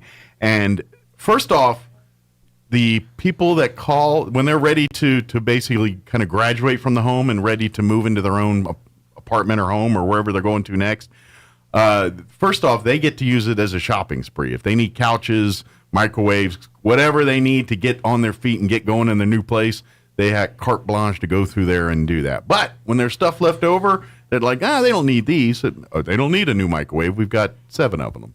Then we sell them to the public at a deeply discounted price. Right. And then that money goes back to these programs and ancillary things that some grants or stuff can't cover. So they get to, so when they want to have a party or a little something that other funds are earmarked for something, that they can do that at the home. Yes. And yes. so when you donate items, is Kay still running the fort She for is. the? She's still over there in Stella. They have very limited running space it. on what they can keep and can't keep. So anytime you've got especially bigger ticket furniture items, call the refuge, ask for Kay Galindo, and talk with her about, because odds are they may love it and want it, but maybe they can't take it for a week or two, Right. and so they might want to make some arrangements And we'll for try our best for big items. But We space certainly is want space, it. and we only got so And much of it. Right now, we're actually not accepting clothing at this time, Okay. just due to the. Sure, we have enough of it. We have so much. People have Gotcha. just been so generous over this year, and so we're kind of on hold on that. But any type of So if anybody needs any household- clothing, anybody they got needs, plenty of it. We definitely have plenty of clothing. And I'm telling you, especially if you're young and maybe you're just fresh out of college or something and you got your first job where you need like business attire, don't go buy brand new. Go to the thrift stores. You can get dresses, suits, yeah, pants. we have really nice things. All- Lots of people donate things with tags on them. I mean, yeah, you it's know, either brand new or rare ones. And instead of you paying, $100 for that new dress or new outfit for work, you've paid about $15, and now you can buy 4 more for the rest of the week. Yeah, and Kay's very good about knowing what we don't even have put out yet. If you're needing something specific and we don't have it on the floor, it doesn't mean we don't have it. Yeah. And you just reach out with Kay or Stella. But if you'd like need to donate, something please call Kay first and Yes. make arrangements and all that. But in the meantime, please come shop. Do you have off the top of your head the thrift store hours that they can if they want to come? 9 to 2, Monday through Friday. Monday through Friday. So come on by 9 to 2. And I know, what's the actual physical address now? 1215 North Garden. Yeah, I knew it's right there on the corner Yes. of Garden there, So but I never Garden really- and right off of Garden and College. I know it's blocked off now. Garden's blocked off again. Are they doing some more construction Yeah, road work? so if from 2nd Street, you can't go up Garden. So Okay. you have to go all the way up and around and down College. Okay. So you got to take the scenic route. And it says road closed, but you can still go around to get into the building. And that's also where we do the restraining orders Yes. and the SANE programs there and the offender programs there. So Yeah, if you have any business with the refuge, you go there. Or call there first, Yeah, call you there know, first. Yeah, the home is separate, and due to what we were talking about earlier, protecting privacies and things, we just don't let people roll up in there. Right. And donations as well come Yeah. through there. Even if you want your donation to go strictly to the shelter and not be put through the thrift store, we're certainly Able to do that. able to do that and have no problem doing that. You just still would bring it to our office first, and then we would put it aside, and they'll pick it up and take it as they need it, because they don't have a ton of room either over there. Well, they, like you said, it's full right now. And I think that we, so not taking clothing, we still are always in need of household supplies. pots, pans, dishes, blankets, towels, a lot of bedspreads, the things that are kind of stuff. Yeah, well, and as we've said in the past here, when these families or individuals leave the home to go to their wherever they're going, to their new place or whatever, to kind of graduate to start their next part of their lives, they take their bedding, toiletries, stuff with them. So they're always in need of towels, sheets, bedding, family-sized toiletries, and body we washes. are in need of the family-sized toiletries again, kind of more than we have been in a while. Okay. Those are always, so you don't even have to ask. If you every month want to drop off some soaps and deodorants and grooming stuff, again, family size, full size, not the travel stuff. If all you have is the travel, bring it by. We'll make sure, because a lot of times we'll donate to other organizations. We do. If that's what you have at the house, bring it. But if you're going out to buy stuff specific, go with the family size stuff. That's more useful because we're dealing more with families, not so much individuals or homeless. We're dealing with people with and they kids stay, and stuff. they're there a month or two they're there or a while. longer. Yeah, until they get so. And then, like we said before, when they pack up, they take their bed sheets, they take their towels, and any other things they need to get going there. So guess what? That means we got to replace the sheets, the towels, and that stuff there. Yeah, so please, even if it maybe you're like, whoa, I just got my new towel set. The other one's perfectly good. They just don't match the bathroom decor anymore. Bring it on down. You know, if it's perfectly good, serviceable stuff, it just because I know how it is. My wife's the same way. It's like, oh well, those towels don't match the rest of the room anymore. They're useless to us. I'm like, no, they're towels. They still work. Yeah. Yes. So we're really excited about the fundraiser though, and hope to have a lot of people come out and support us. I think due to the fact what we're having and the cost of the food and all of that, I think we're going to have 200 tickets available, and that'll be it. So first come, first buy. So we hope to hopefully, of course, sell out the whole 200 tickets. Crawdad's kind of a luxury nowadays because it's seafood and if we live in New Mexico. Yes. We don't have a lot of places to pull and crawdads they ship it out of. fresh, so it's going to be a little pricey to get them in. It should be really a good time. Oh, man, that'd be fun. What's the date on that one more time? October 6th. All right, so mark it on your calendars. You got a little less than a month to get tickets and all that. Like as soon as all that's available, we'll let folks know where to go and how I'll to get them. That going. Like I said, by next week we'll be up and ready, and tickets will be available online to purchase at the office. We'll have some out in the community at different places, and hopefully flyers up everywhere. So come for the crawdads. Oh man, it's gonna be fun. And I was going to ask one more thing, too. When you're talking about donating for bedding, typically for sheet stuff, is there a particular size that's more needed than others? Do you like full size or twin or queen? We mostly have queen and twin. Okay. Because we have some bunk beds. Okay. And then we try to have queen beds for all the all the other beds. So queen and twin are mostly not so much with the queen or king and full. Right. We don't have any king, and we do have, I think, 2 full beds. Okay. So if you got I'm one not of those, mostly it's queen twin and queen. I can't say that together for some reason. Twin and queen. Yeah. And then, that works because depending on your king, some people like to have the adjustables, so they actually have to buy like 2 twin sets to make the king set work and for their sheets and all that. So either way, but anyway, and of course, if you have any questions about donations or any of that stuff, call the office number. Yes. And what is that number that they can call? 575-624-3222. If you got any questions about restraining orders, donations, just any logistics like that, that's the number. Now, if you are a victim, if you want to talk, if you're looking for help to deal with domestic violence or sexual assault issues or anything like that, really, there is a 24/7 hotline that you can call that someone will answer. You're completely anonymous. You're completely in control of the conversation. Whatever takes place is in your court. If you just want an ear to listen to have listen to you, that's what it's there for. If you need questions answered, resources, that's what it's there for. If you're ready to break away from your situation to come and you need a place to stay right now, call that number. It will help you do that. Yes. That's what it's for. Give me that number, por favor. 575-627-8361. Please. And even if we're full at our shelter, we will certainly make sure that we are able to get somebody somewhere safe. And yeah, we'll work the resources. Yes. They've got partnered with many other organizations and things. Whenever a crisis arises, they come rallying to make sure that that person's taken care of. Yes. It will come hell or high water. We're going to make sure that person's taken care of. So, Leslie, is there anything we missed? Anything we just kind of spaced over? We didn't get I think that was all for now. All right. Well, we'll get you in here soon. And don't forget, October 6th, yeah, get your crawdad on over at the American Legion Post 28 there. Yep. They're gonna have all the crawdads and accoutrement to go with. Yes, it should be a very good time and support our good cause, and awesome. Look forward to seeing the community come out. Absolutely. Well, good deal. Well, thank you as always. Thank you so much. We'll see you here next time, okay? All right. All right, it is 8:57. Wall Street Business Update. Quick break before news. Don't go away. With the Wall Street Business Report, I'm Bill Alexander. Stocks closed lower on Wall Street as traders return from a long holiday weekend, with company earnings reports winding down. Oil prices surged about 2% on Tuesday to their highest since November, after Saudi Arabia and Russia extended their voluntary supply cuts to the end of the year, worrying investors about potential shortages during peak winter demand. U.S. auto safety regulators say that 52 million airbag inflators produced by two major auto suppliers need to be recalled because they may rupture and send dangerous metal fragments flying. The National Highway Traffic Safety Administration first demanded the recall in May.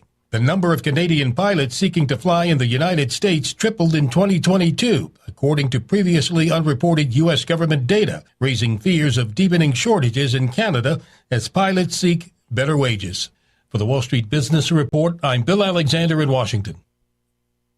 More than 50 million Americans live with chronic pain. If you're experiencing pain that interferes with your daily life, Artesia General Hospital can help. Dr. Casey Della Barca and our compassionate team of providers treat a variety of conditions, including arthritis, back and neck pain, migraines, neuropathy, and more. We offer advanced procedures and comprehensive therapy, and we personalize treatment plans to help you get back to living a quality life. Request an appointment at artesiageneral.com/pain. Martine's Capital Cafe in Roswell offers authentic and highly rated New Mexico food. Explore their amazing menu featuring huevos rancheros or asado with eggs or their green chili stew. And you can't forget their award-winning green chili cheeseburger, all made from scratch using their finest and freshest ingredients. Open for carryout with curbside delivery or limited dine-in. Just call ahead 624-2111. Martine's Capital Cafe, always pleasing the most refined palate. Open Monday through Saturday from 6 a.m. to 8:30 p.m. at 110 West 4th in Roswell. Your Roswell Coyotes are barreling through the 2023 football season. And coming up this Friday, your Coyotes are back home at the Wool Bowl, taking on the Tigers of Los Lunas High. 106.5 Roswell's Talk FM, KSVPTV.com have got you covered. Join Art Sandoval and Kelly McDonald for the pregame beginning at 6:30, kickoff at 7. Coyotes versus the Tigers of Deming. Friday night beginning at 6:30 on 106.5 Roswell's Talk FM, and online worldwide, KSVPTV.com. Southeastern New Mexico's Sports Authority, then, now, and always. No static at all. Your new home for talk radio is KEND Roswell. And we're closing in on 9 o'clock. Town Hall News up next. Stay tuned next hour. We're going to have Andrew Moore with the Chamber join us about 9:15 or so. But first, your Town Hall News. Don't go away. News this hour from townhall.com. I'm Rick Chumison. The latest Russian attack has claimed at least 16 lives in a marketplace in eastern Ukraine. The country's prime minister says at least 31 others were wounded in the attack. Secretary of State Blinken on a visit to Kiev, expected to announce another $1 billion plus in U.S. aid for Ukraine. Blinken's trip aims to assess Ukraine's 3-month-old counter-offensive and signal continued U.S. support for Kyiv's efforts to drive out the Kremlin's forces after 19 months of war. Some of Ukraine's Western allies have expressed concerns over the pace of the counter-offensive's progress. Washington officials say possible alternative export routes for Ukrainian grain will also be discussed following Russia's exit from the Black Sea Grain Initiative and its frequent bombardment of Ukraine port facilities. I'm Charles de Ledesma. His lawyers say there will be an appeal of former Proud Boys leader Enrique Tarrio's 22-year prison sentence for his role in the January 2021 riot at the U.S. Capitol. Clearly, former President Trump doesn't think much of the special counsel, Jack Smith, prosecuting him for objecting to the outcome of the 2020 election. Look at his record. Look at what he did with Bob McDonnell. Look at his record. What happened to him? He's been overturned by the United States Supreme Court unanimously, etc. Mr. Trump speaking with the Salem Radio Network's Hugh Hewitt. Tropical storm Lee, far out in the Atlantic, expected to achieve hurricane status by the weekend, but right now it is quite far away, roughly midway between Africa and the Lesser Antilles. Still too early to say whether it will eventually impact the east coast of the U.S.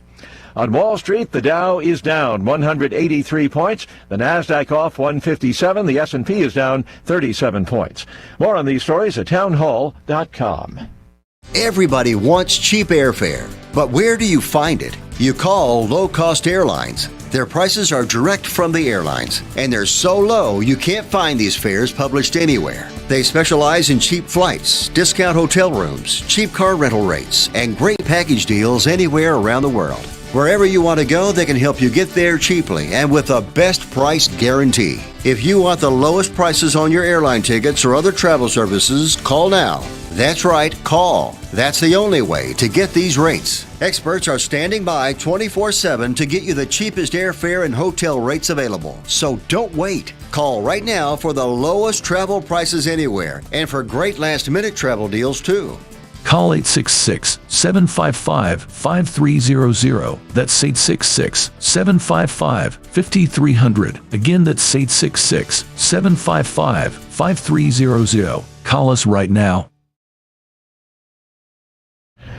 One of the European Union's highest courts dismissing a claim for damages against the bloc's border agency by a family of Syrian asylum seekers deported from Greece. The Syrian family, which included 4 small children, arrived in Greece in October 2016, but 11 days later they were put on a plane to Turkey by Frontex and the Greek authorities without having been able to apply for asylum. Their lawyers argued that Frontex was accountable, but the court dismissed that. It said Frontex's task was only to provide technical and operational support to EU member states. It said EU member states alone were competent to assess return decisions and examine applications for international protection. The BBC's Bethany Bell.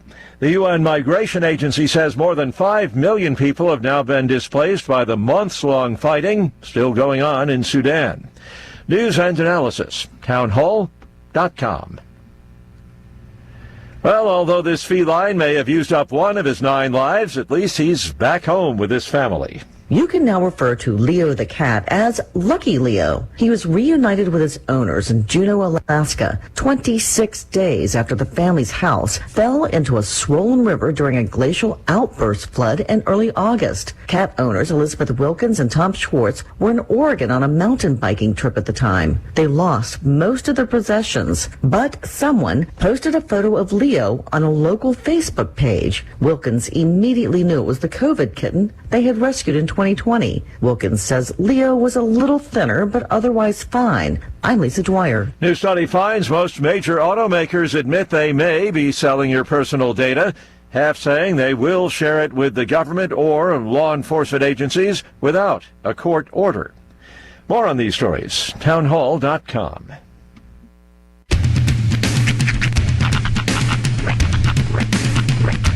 What in the wide, wide world of sports is going on here? I promise you, whatever scum did this, not one man in this force will rest for 1 minute until he's behind bars. Now let's grab a bite to eat. Yeah, come on. I feel the hot wind on my shoulder and the touch of a world that is older. I hit the switch and check the number. I leave it on and then I slumber.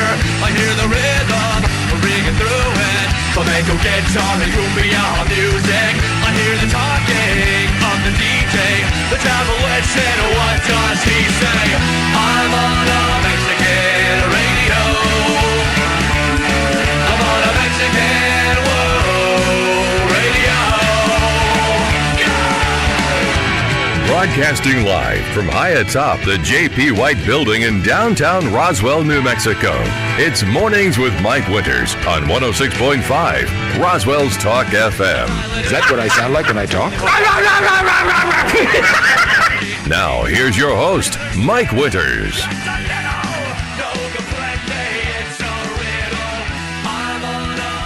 And good morning. It is 6 minutes after 9 o'clock. Welcome to hour number 3. Crazy. Mornings with Mike Winters, right here on 106.5 Roswell's Talk FM. Happy Wednesday. You know, I've been into that show on HBO, Winning Time, the one about the Lakers, and so I'm actually so into it that I deliberately didn't watch it for like 2 or 3 weeks so I could get like 3 in. Just so you can binge it. But now I'm caught up, and now I'm at the point where I can't wait. I want to see it every Sunday night when it comes out, or see it after it comes out on Sunday night. Right. Because I don't watch it Sunday night. I usually watch it next day on demand somewhere. Usually from the comfort of my toilet. I'm just kidding. No. He's not kidding. Mike gets what we call in the industry a butt hickey. Sits there too long. Why do you think my calves are so big? It's from sitting on the toilet.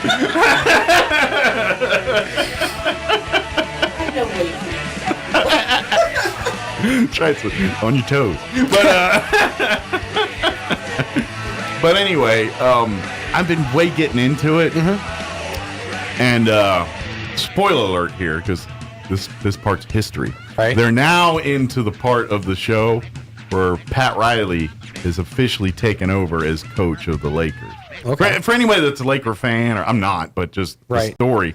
You know, this covers when Jerry basically the series picks up, and they're in season 2 now, but the series picks up in the first season where Jack Kent Cooke owns the Lakers, and he's selling the Lakers to Dr. Jerry Buss.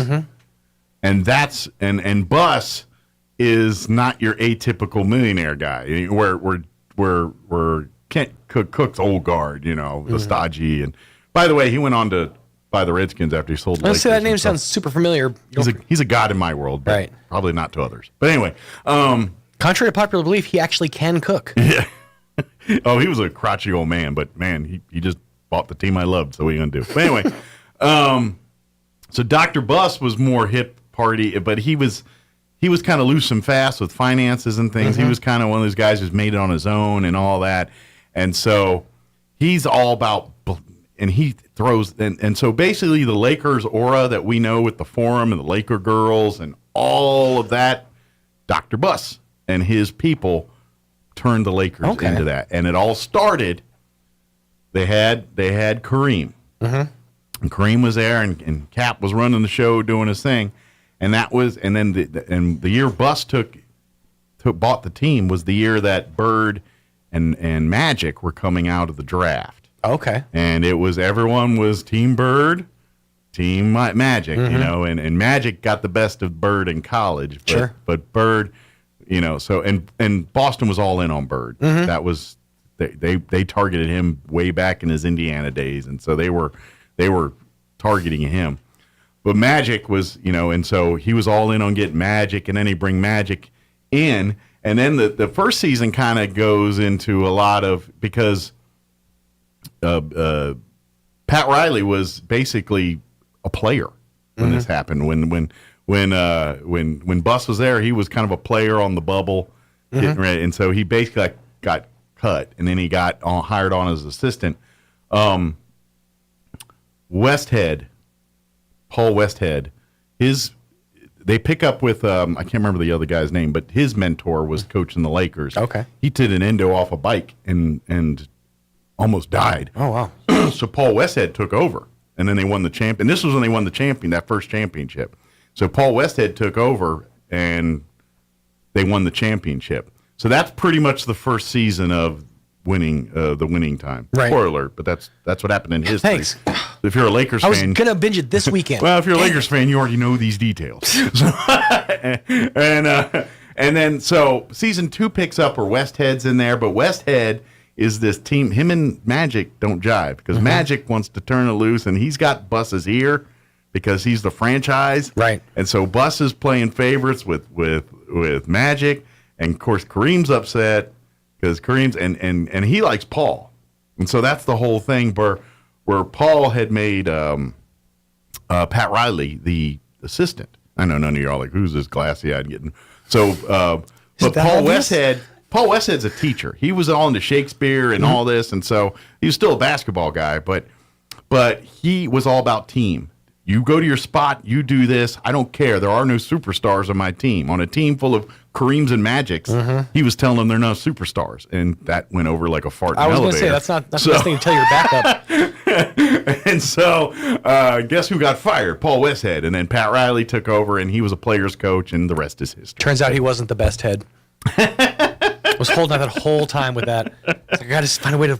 But it's just kind of interesting because the latest episode, it's now in the hands of Pat Riley, so it should be getting interesting to see how they play out the rest of the season. I'd be curious. It's just a good show. I like it. And it's done by Adam McKay, the same guy that does Anchorman and all those movies. Oh, cool. So it's done in a fashion that it's, if you don't care about basketball, I mean, still love because it's just about the life, the atmosphere of the 80s, the time in the 80s, and the mindset of the 80s, and everyone looks like they're in the 80s, and it's just so 80s. It is, but it's really good. It is interesting to see Adam McKay kind of branch off and to do more like not so much serious, but like more dramedy style stuff. Because I mean, he's sort of the king of the joke every couple of seconds style of writing. So that's interesting. You ever see that movie he did for Netflix, where the end of the world? Oh, I can't remember. I heard about it. It had like 80,000 celebrities. Yeah, I never saw it. I did.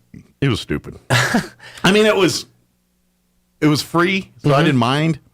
If I would have paid money, I'd been mad. It reminds me of one of the more underrated Will Ferrell movies is Semi-Pro. I love Semi-Pro. I know a lot of people who have watched it absolutely adore it. But I love that movie. People sleep on that movie. It's funny. It's poignant. It's got a lot of.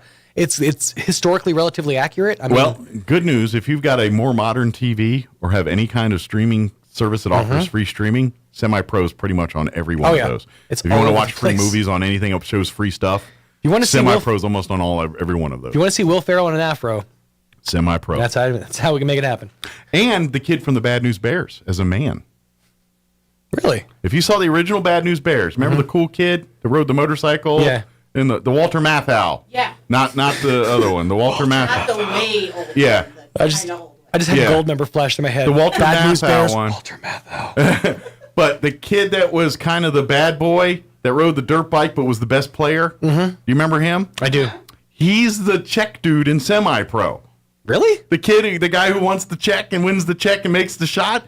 That's the Bad News Bears kid. Oh, he was I have to go back and watch it now. Same. What? Yeah. Go watch it and then look. That's the kid that was the star kid in Bad News Bears. I had no idea. That's crazy. He's a man now in his 40s or 50s, but yeah, he's in the movie. That's actually pretty cool. Yeah. Because my kids and I have been watching a lot of what they call old movies. Yeah. 90s. Yeah. Yeah. Well, stuff. And like, oh my gosh, if you want to know about teenage angst, you got to watch this. Mom, that's so dumb.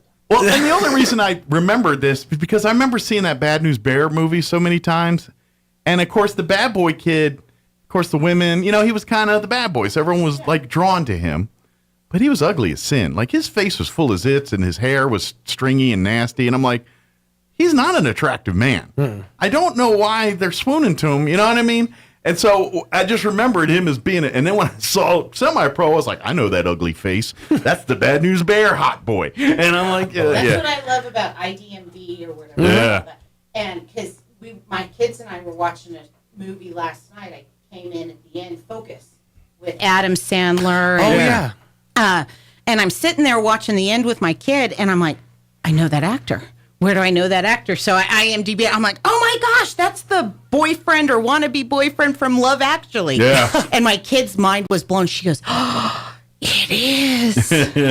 My friend is like that, but with like Netflix stuff. Yeah. Like, oh, he was in this Netflix show or that Hulu. It's like I don't watch any streaming shows, so your guess is as good as mine on most of those. But yeah, another one is that popped up recently was The Sandlot. I was watching a Yes! thing. The cast of The Sandlot came like reunited for it was like the 20th anniversary of the movie or something like that. And they basically reunited on the where the baseball field actually was. There's a house there now, but where the field is, Yeah. they did a game out there on that field. Like Oh, they how cool. renovated it and turned it into a baseball field, and they played a pickup game out there. They You're put the killing dog me, in the Smalls. fence, and they put the dog in the backyard Right. fence at the other end of the ballpark. Yeah, that's another one of those Where James Earl Jones movies lived. from childhood that you watch and it's just nostalgic. Yeah, that's where James Earl Jones lived. Remember? Where Yeah, the big right, dog. And come to find out, he wasn't that bad. He's a nice guy. old man, yeah. We hyped him up in our head. Turns out he's a real nice guy. That's probably the true with all of us. Like all of us had as a kid that one house. Mean with old man, the yeah. crazy people. Old man Walters or whatever. The crazy old Yeah. lady witch that lived on the corner. And we Don't all go made over up there. stories like that they sacrifice goats or some weird, and then you know what I mean. We always made those stories. There's a house, and I'm probably calling somebody out now, but there's a house at the corner of 5th and You're getting Garden. specific now. 5th and Garden. It's a That White House. Every kid when I was in like middle or in high school in Roswell had a story about that house because it looks haunted. It just looks haunted and like overgrown and stuff. And yeah, and still to this day, it still looks pretty decrepit. Right. But, Well, and I think I know who lives there. and here's the thing: if you have a Victorian style house from that era that you let go, it doesn't matter. It looks like a haunted house. Oh, yeah. It Yeah. just does. Because it's already got that Victorian style windows and doorways and look to it. if your porch has pillars, and then you don't upkeep it, it literally looks like Dracula lives in there. Oh, absolutely. And then if you have that one little Or old lady demigorgon. or little old man that's like, don't step on my grass, then Right. all of a sudden, There's a whole- like you said, they're sacrificing goats and Yeah, small oh, yeah. children in There's the a whole basement. That's right. Oh yeah, those stories. We created stories. That's absolutely true. But I don't even know where this all started. Where did this start? I couldn't tell you. Winning Time's a good show. Oh, there you go. That's where it started. It's worth it. It's worth a check out. I kind of, if you haven't, and you got a season and a half to watch if you haven't started it yet. Nice. So that'll kill you an afternoon or something. Good little binge there. There you Yeah, go. and it's funny, and it's probably more adult themed. I mean, it's not like over the top, but there's cussing and nudity, and So no small children, maybe Yeah. medium to large children. and they are telling the story of Magic Johnson and as part of this. And we all know his lifestyle at that Yep. time. There was a reason why he got HIV there in the 90s, because he was, visiting everything that moved at that time. Absolutely. Well, that was the times too. Yeah. It was Absolutely. he was yeah. a celebrity. He was actually not a bad-looking Yeah. young man. He had some dough. Yeah, he was young and had an appetite. Yes, he did. Not for sandwiches. Well, maybe. So that's what's going on there. All right, it is 8:18. Now, you are hearing Andrew Moore. She's going to join us here with the Roswell Chamber in just a few minutes, officially. But before we do any of that, let's go ahead and get you up to date on the weather. I'm meteorologist Steve Hamilton with your Pecos Valley weather. The heat continues all the way through the upcoming weekend. We'll be at about 103 for the afternoon high today, and we get sunshine with high pressure parked over the Four Corners and covering most of the state. Clear tonight, our low near 70, and then 100 to 105 for the afternoon high on Thursday, and sunny. Sunny and hot again on Friday, highs around 105. That's your latest forecast. I'm meteorologist Steve Hamilton. Thank you, Steve. Currently, my weather refresh? No. There it is. Yeah, it did. I was about to chastise it. It refreshed. Currently 79 degrees here in Roswell. Humidity is at 35%. Winds currently out of the north at 12 miles per hour. So, the next couple days I'm going to give you, you're not going to appreciate. But maybe, just maybe, I might have good news for you at the end of the story here. Maybe. Today, sunny, 101, winds out of the northeast, 5 to 10. Sorry. Tonight, mostly clear, overnight low of 68, south winds 5 to 10. Enjoy that. That's the last time we'll be under 70 for the evening overnight low for a couple days here. For Thursday, we're going to be 105 for a high tomorrow, under sunny skies, south winds 5 to 10. 71 for an overnight low Thursday night, Southwest winds 5 to 10. Friday, another sunny, hot 105 type day. Southwest winds 5 to 10, so plenty of fluids if you're going out to football Friday night. Partly cloudy, overnight low of 71 Friday night. Saturday, sunny, hot 101 for a high again. Sunday, mostly sunny. During the day, 99 for a high. But then, maybe, just maybe, 20% chance of showers Sunday night, partly cloudy, 68 for an overnight low. That's the tease. Monday, 40% chance of showers and thunderstorms, mostly sunny and 95. 30% chance at showers Monday night. 40% chance at showers and thunderstorms Tuesday, partly cloudy, 89 for a high. Woo! So maybe, just maybe, there is hope in the future. So, granted, they do this to us all the time, and then about Friday, Saturday time frame, all those chances will be like 10% or nothing, and it'll be 97 and hot. But right now, you've got dreams and hopes. Embrace them. All right, it's 9:21. We're going to take a 3-minute break, and then Andrew will join us here from the chamber. Don't go away. A good night's sleep is so important, and issues like sleep apnea make falling asleep and staying asleep nearly impossible, but we can help. I'm Dr. Sarah Usher at Carabelli Dental. With the help of a simple oral appliance, your sleepless nights could be a thing of the past. But don't take my word for it, just ask Lainey. My name is Lainey Smith.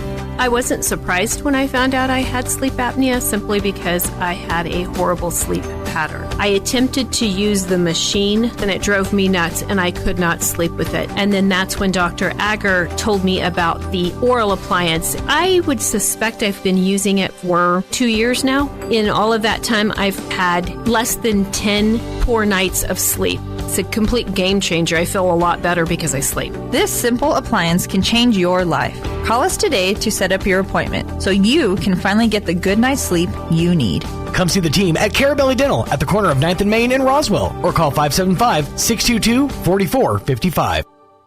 Hey, Freddie Sosa here, Richland Chevy. And Scott with the Dodge Boy. For 5 days only, the Richland Chevy lot on West 2nd will be loaded down with cars, trucks, and SUVs from both dealerships. So who's it going to be? Ram, Silverado, Chrysler, Buick. You decide.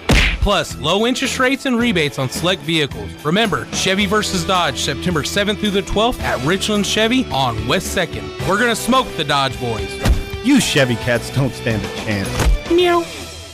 Bob Reed Pest Control protects you and your home by controlling pests that invade.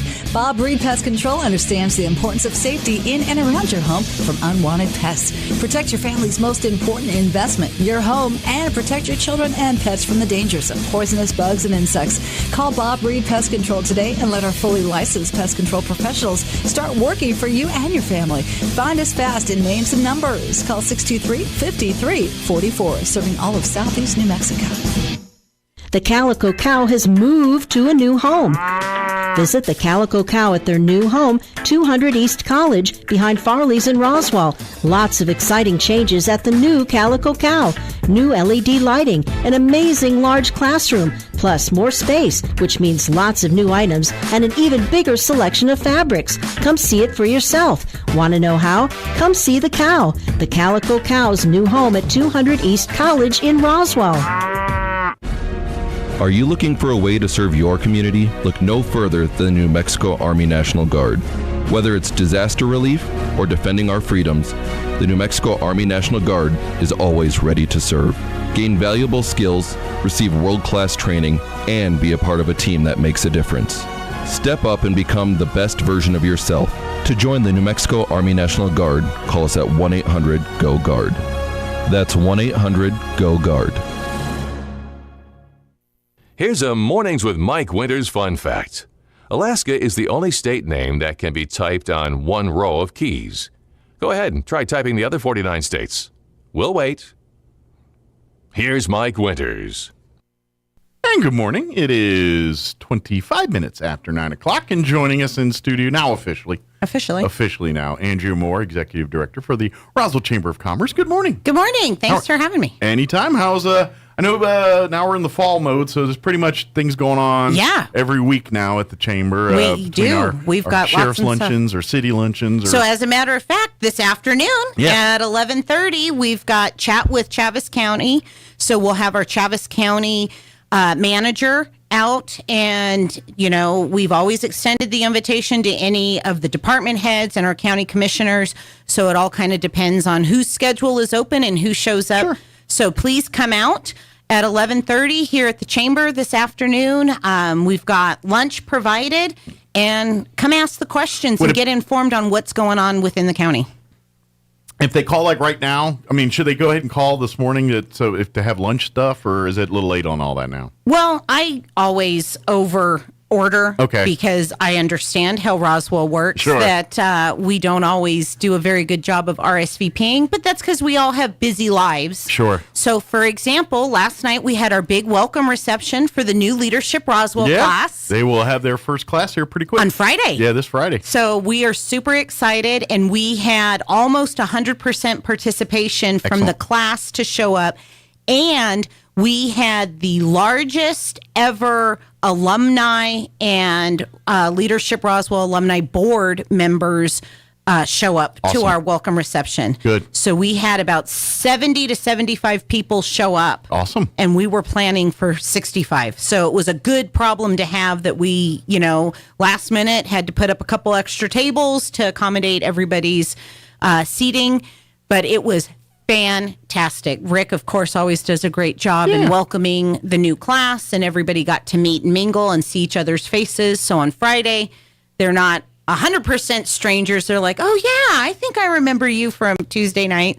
So we're super excited. The first class will meet at the Bassett Center at the Roswell Museum and Art Center. And then the second half of the day, I believe, is over at the Historical Society. That's usually kind of a tradition for the first class. And so we're super excited. Yeah, and I think they learn like city government that day, right? Isn't Correct. That usually they kind of meet county city councilors and maybe the mayor and stuff like that too. Yeah. So they kind of, and it's that kind of history of Roswell. So that's that first day. And of course, all of the welcome icebreakers that Rick does, so everybody can get to know each other. Oh yeah, that first class they'll be up and running around here within 15-20 minutes of that class starting there. So yep, absolutely. So good. I'm glad we're super excited. I'm woohoo, Leadership Roswell. But if you want to come to the county luncheon here That's today at 11:30. If you want to call, that'd be great, but show up. Be there at 11:30. 11:30. Bill Williams, the county manager, will be correct. He's always on hand. He'll give an update of what happened at the previous county commission meeting and kind of a thumbnail sketch of what they're expecting for the next meeting. And of course, he's there to answer the questions that the community has. So if you have questions about, hey, why is this happening or why is this not happening? Sure. Come in, and they really want that input. And also a great source because obviously, from the county and the county commission and their perspective, they do a lot of battling when in terms of some of the, like when you start hearing about like listing of endangered species and stuff like that, our county is very much involved with other counties and municipalities fighting legal fights there. Yes. So if you have questions about that, usually talking with Bill to get an update on some of that, he's usually a pretty good resource for where they're at and what's going on at that point for that kind of stuff. Absolutely. And then, of course, he takes that feedback back to the commissioners and says, hey, this is what I'm learning from the community. Sure. So, it's very helpful for the community to show up because that's what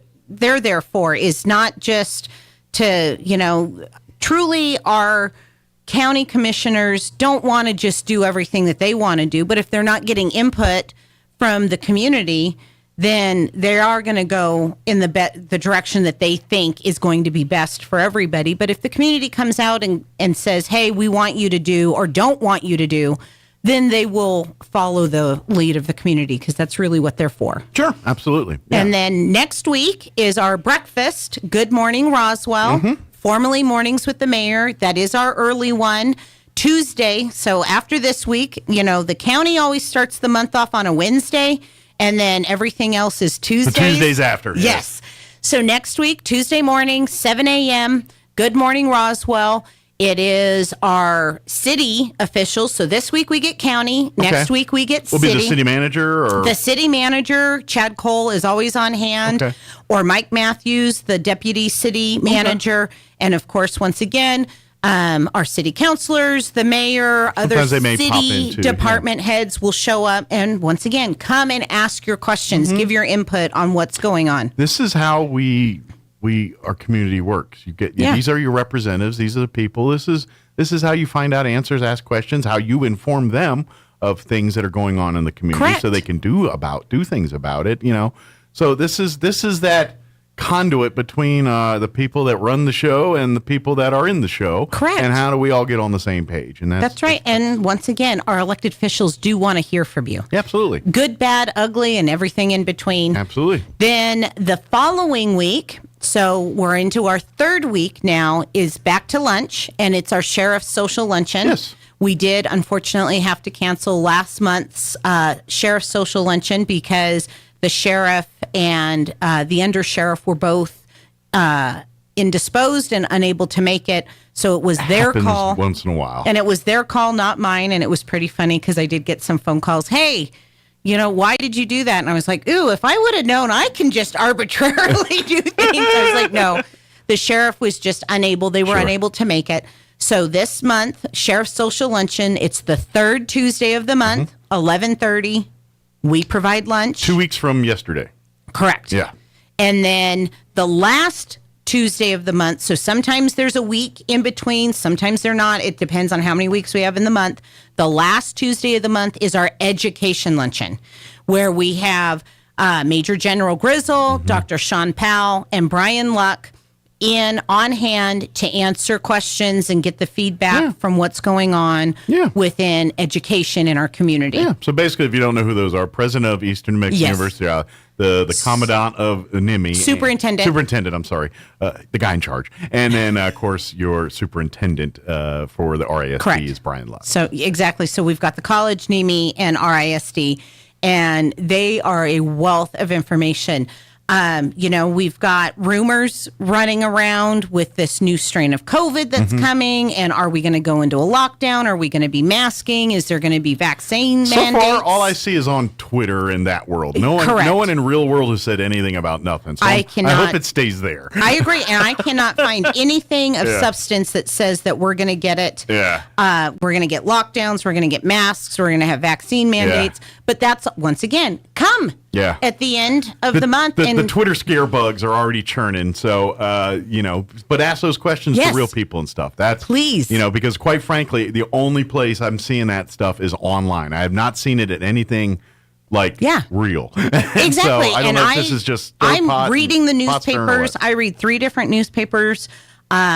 I'm always looking at the news on TV. I'm going through social media, Twitter, Facebook, Snapchat, all the places that my kids tell me that I'm supposed to look, blah, blah, blah. And nothing live your life, substantial. do your thing. But yes, ask those questions like, hey, is this a legit thing or is this just people on social media doing what they do? Exactly.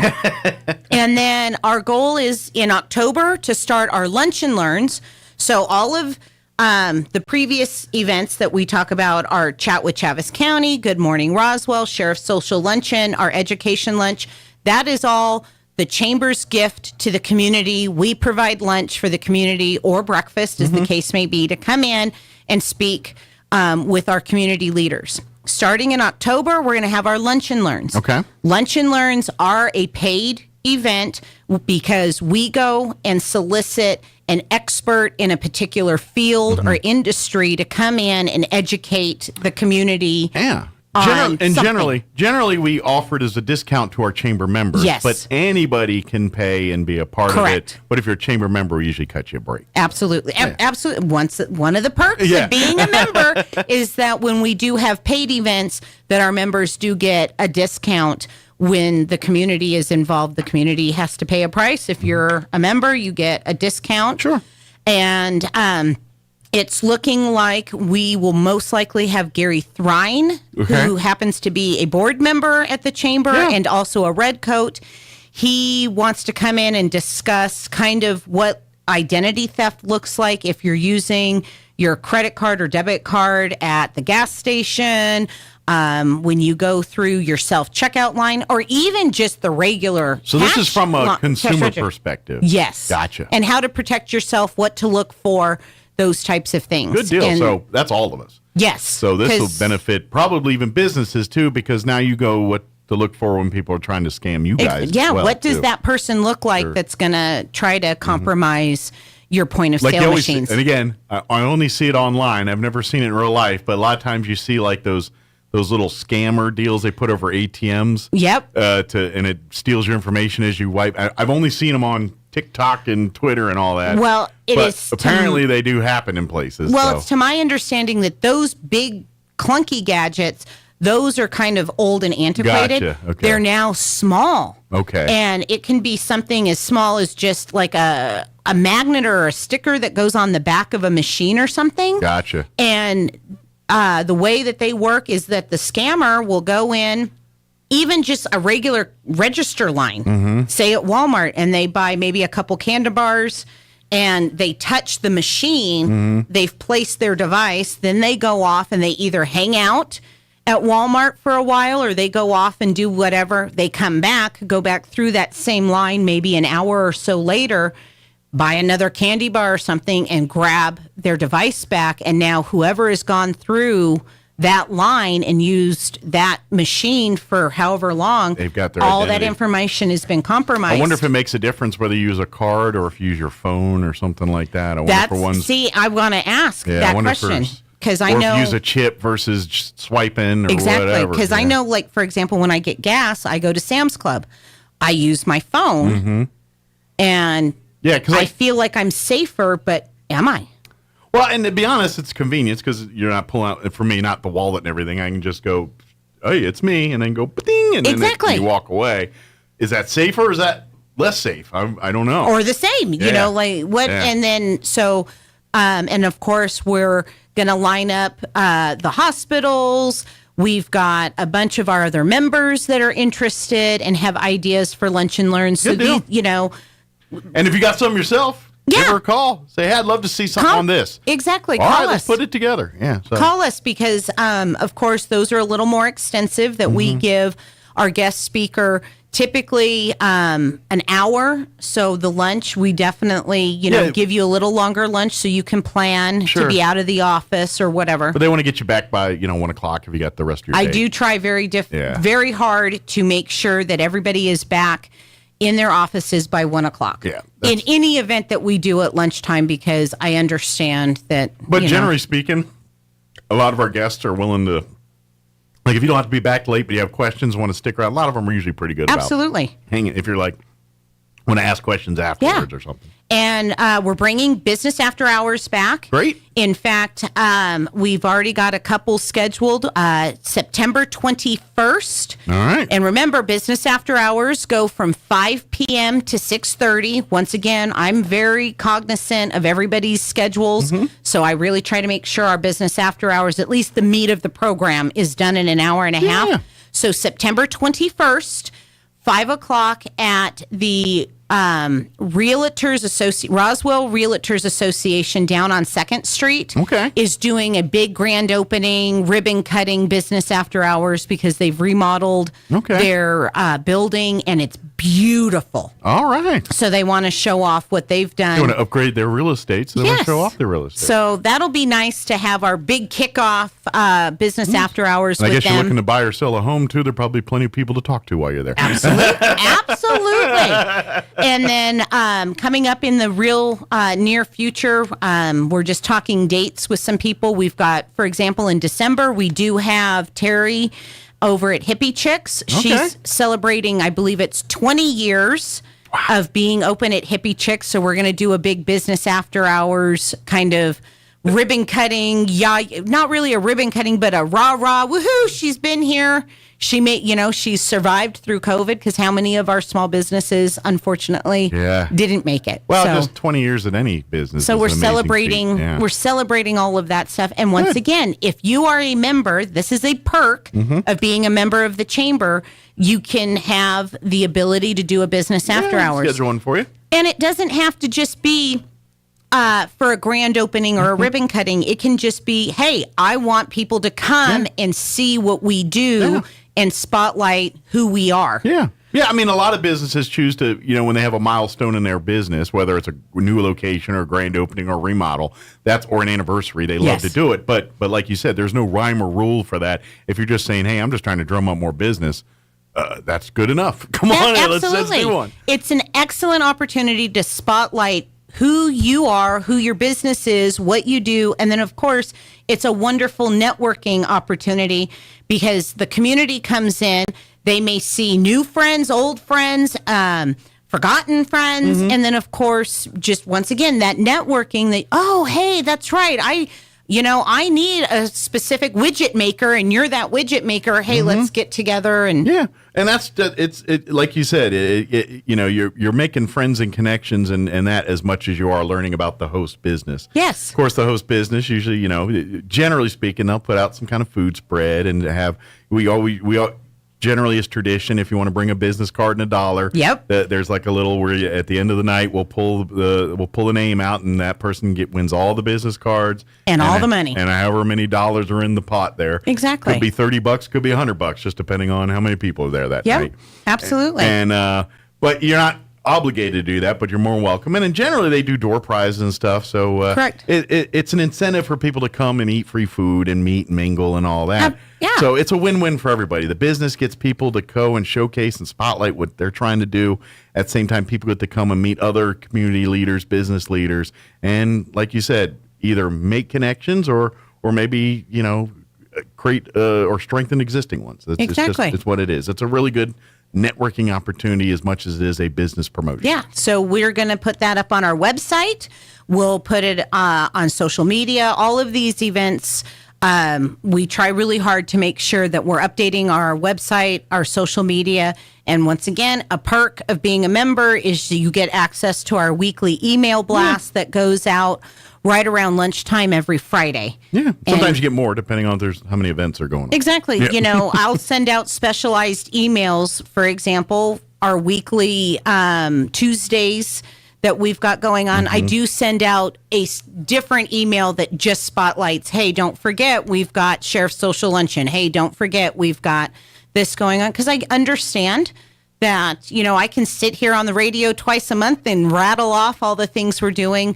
But it does make it easier when you've got it where you can read it and go, oh, that's right. I got to make sure I make my phone call. Or you can go online. All of our events, you can go register online. Absolutely. And it makes it really easy for you to be able to go do that. So that way, if it's 3:00 in the morning and you go, oh, that's right, I want to make sure I attend the Sheriff's Social Luncheon or Chat with Chavis County or Good Morning Roswell. And then when I get into the office the next morning, you're there, you're registered, that you're accounted for. Don't be like me, because I get into work at like 6-something in the morning, and then I get all my stuff like, oh, crap, and then I start doing my texting. Then I realize it's like 6:30. I need to stop doing this. People are still asleep. I've sent out like 6 texts and just because my day's already started. Well, exactly. But I forget sometimes that, no, most people aren't like me. Their day starts about an hour from now. So, but that's the convenience of this. Exactly. You can do it whenever it works for you. So don't be like me. And so, those are just some of the things that we're doing. And of course, we're always looking for other opportunities in the community to either partner with other organizations or other events. And of course, if we know about the events that are going on, we can help highlight that. Because once again, I have a calendar that we are really trying to develop as a true community calendar. Sure. And that is one of the things that we are doing at the Chamber that doesn't have to do with membership or not membership, that if you know of an event that is going on that is open to the public, let us know. We will put it up on our calendar so when people go, I wonder what there is to do today. They have a resource. I would rather have 100 things on the calendar for today and people go, oh my goodness, I'm overwhelmed. I don't know what to do. Versus hearing the rumblings that you do, oh, there's nothing to do in Roswell. Roswell's an awful place. It's not. Oh, and not even close. Yeah. If you are bored because you don't want to do anything. Choice. It is, because There's something I find out week all the time going on here. Every weekend there's events going on somewhere, some way, some shape, some form. It may not always be something you're into, but I guarantee there's a place where you can probably go see live music somewhere every weekend in town. There's always a place to go and do a different Even events. during the week. Yeah, during the I'm week. finding out. I just found out that there's an establishment in town that on Wednesdays, my girlfriends go, and I'm like, oh my gosh, I had no. First of all, I didn't even know the place existed. Second of all, I didn't know that they had live music. So now we're like, oh well, the kids go tumble and have to do gymnastics for dance. Well, it's literally next door to where the kids are at. So we're like, hey, let's go hang out over there for a couple hours while the kids are doing their thing. We'll make sure we're not tumbling by the That's time. right, exactly. So it's that type of stuff. And, you know, I find out, like, the community sometimes that, oh, that event happened yesterday. Well, if I would have known, I would have been there. So if people will call the chamber, email us, you know, or just... there's a way on the website, that roswellnm.org, that you can go in and submit an event on our calendar, and then Kyle and I get the email, and of course we will look it over to make sure that it is community friendly, because there are some things that I won't post on our website, but for the most part, I get the email and I go, yep, okay, that looks good. Make sure that the information is clear and concise, and then we hit accept, and it automatically populates to the website. Easy to do, easy to go access, and that way, and if you're, obviously, if you have an event or something, you want to get it out in as many places as utilize the chamber. That's right. And the idea is if we get as much stuff on there as possible, then people just automatically in their brain say, what's going on this weekend? I don't know. Let me check the chambers. Exactly. And that's what the website's for.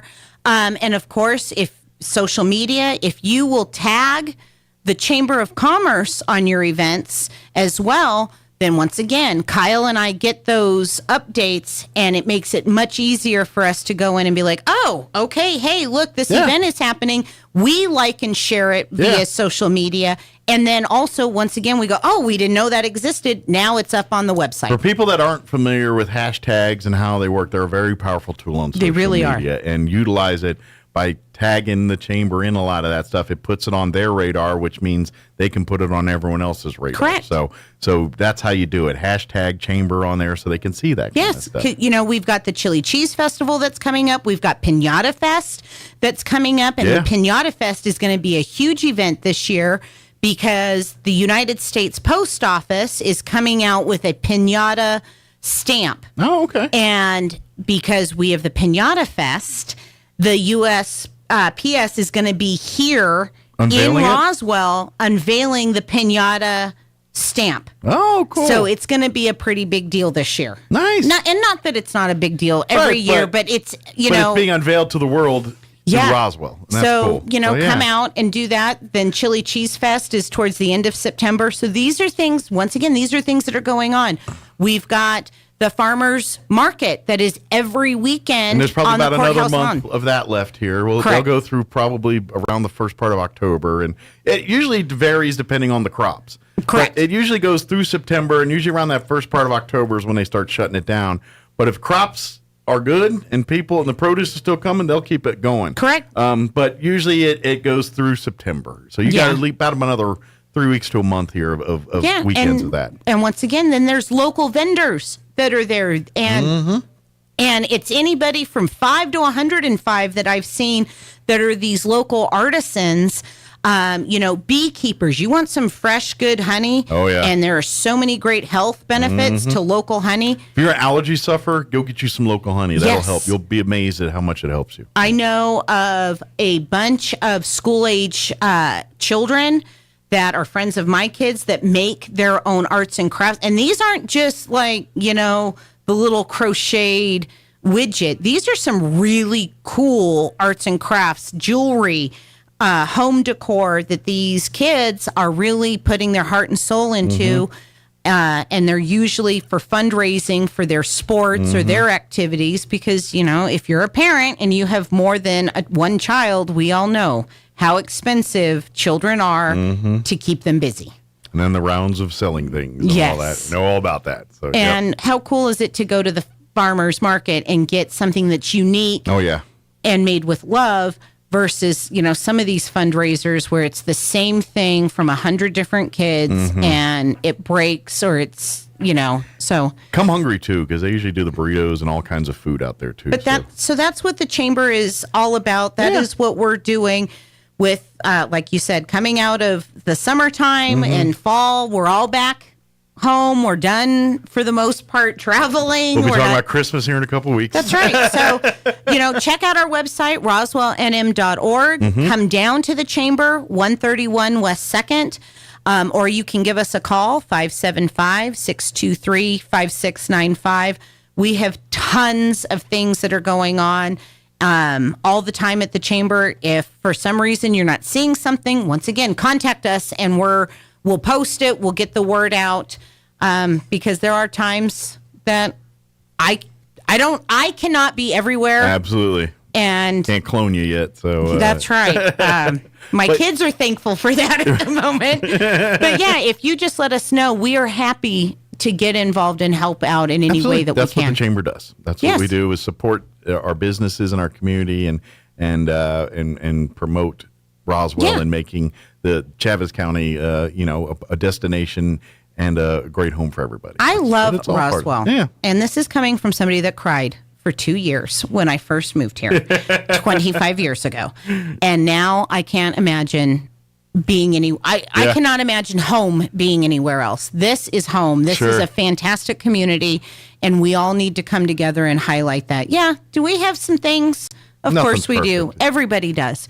But the good stuff really does outshine the crud. Absolutely. Yeah, as someone that was not born and raised here, like yourself, I've seen how other communities are and things. Yeah. I grew up back east, and it's a different mindset here. People are friendly. The people saying hi to you in the streets and hanging out and just that's kind of weird back east.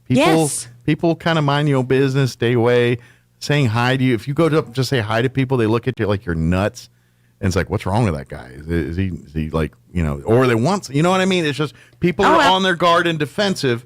Well, you see what goes on Twitter. That's why. But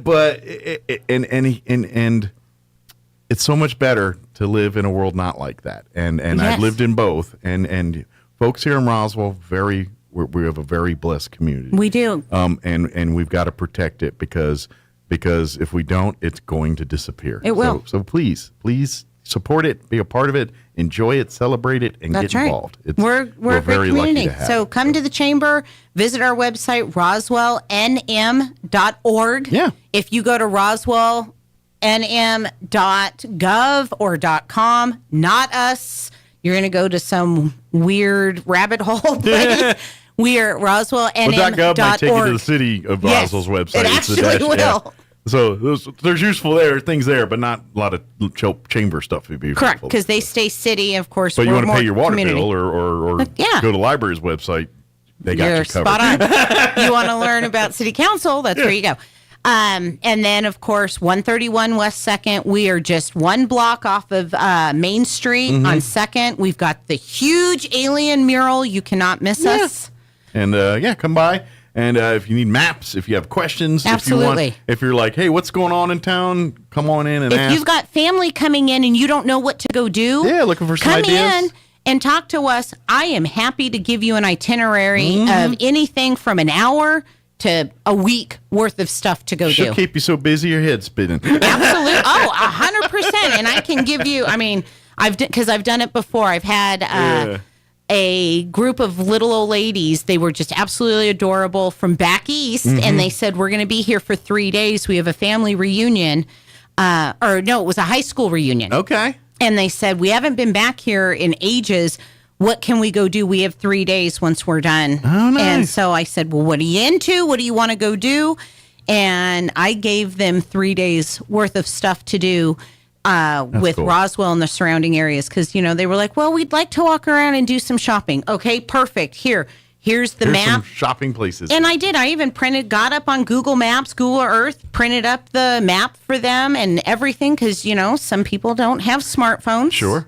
Well, and like I said, they're older ladies. They're probably not into technology and stuff like that. Some of them aren't. One of them was like, oh, whatever. it was like, whatever, Bertha. I've got my phone. It's no big deal. And she was doing the whatever boomer. Okay, boomer. It was hilarious.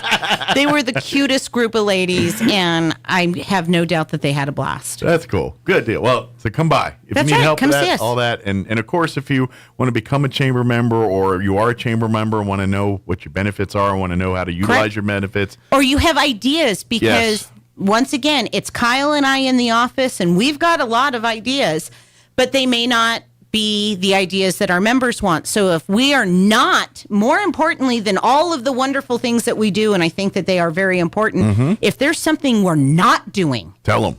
That the community wants us to do or our members want us to do, tell me. Absolutely. And we'll do it, because I don't know what to change if I'm not told what to change. Absolutely. You can't fix what you don't know. Because at the end of the day, it's not about me. It really is about the community. Because the community is going to get really bored with me really quick. And the chamber evolves to, yes, we're doing these things because that's what we think meet the needs now. But if there's things that we need to add or subtract that meet those needs, so be it. That's what we'll do. And meet and greets. Yeah. We've got, last week was the filing day for school board and city council, because in November...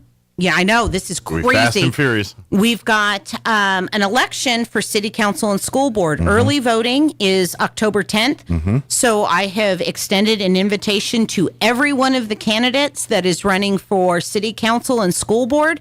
As soon as they contact me and say, hey, I want to meet and greet on this date, we're going to try to do each ward together so you can meet every candidate in those wards or in those school board districts.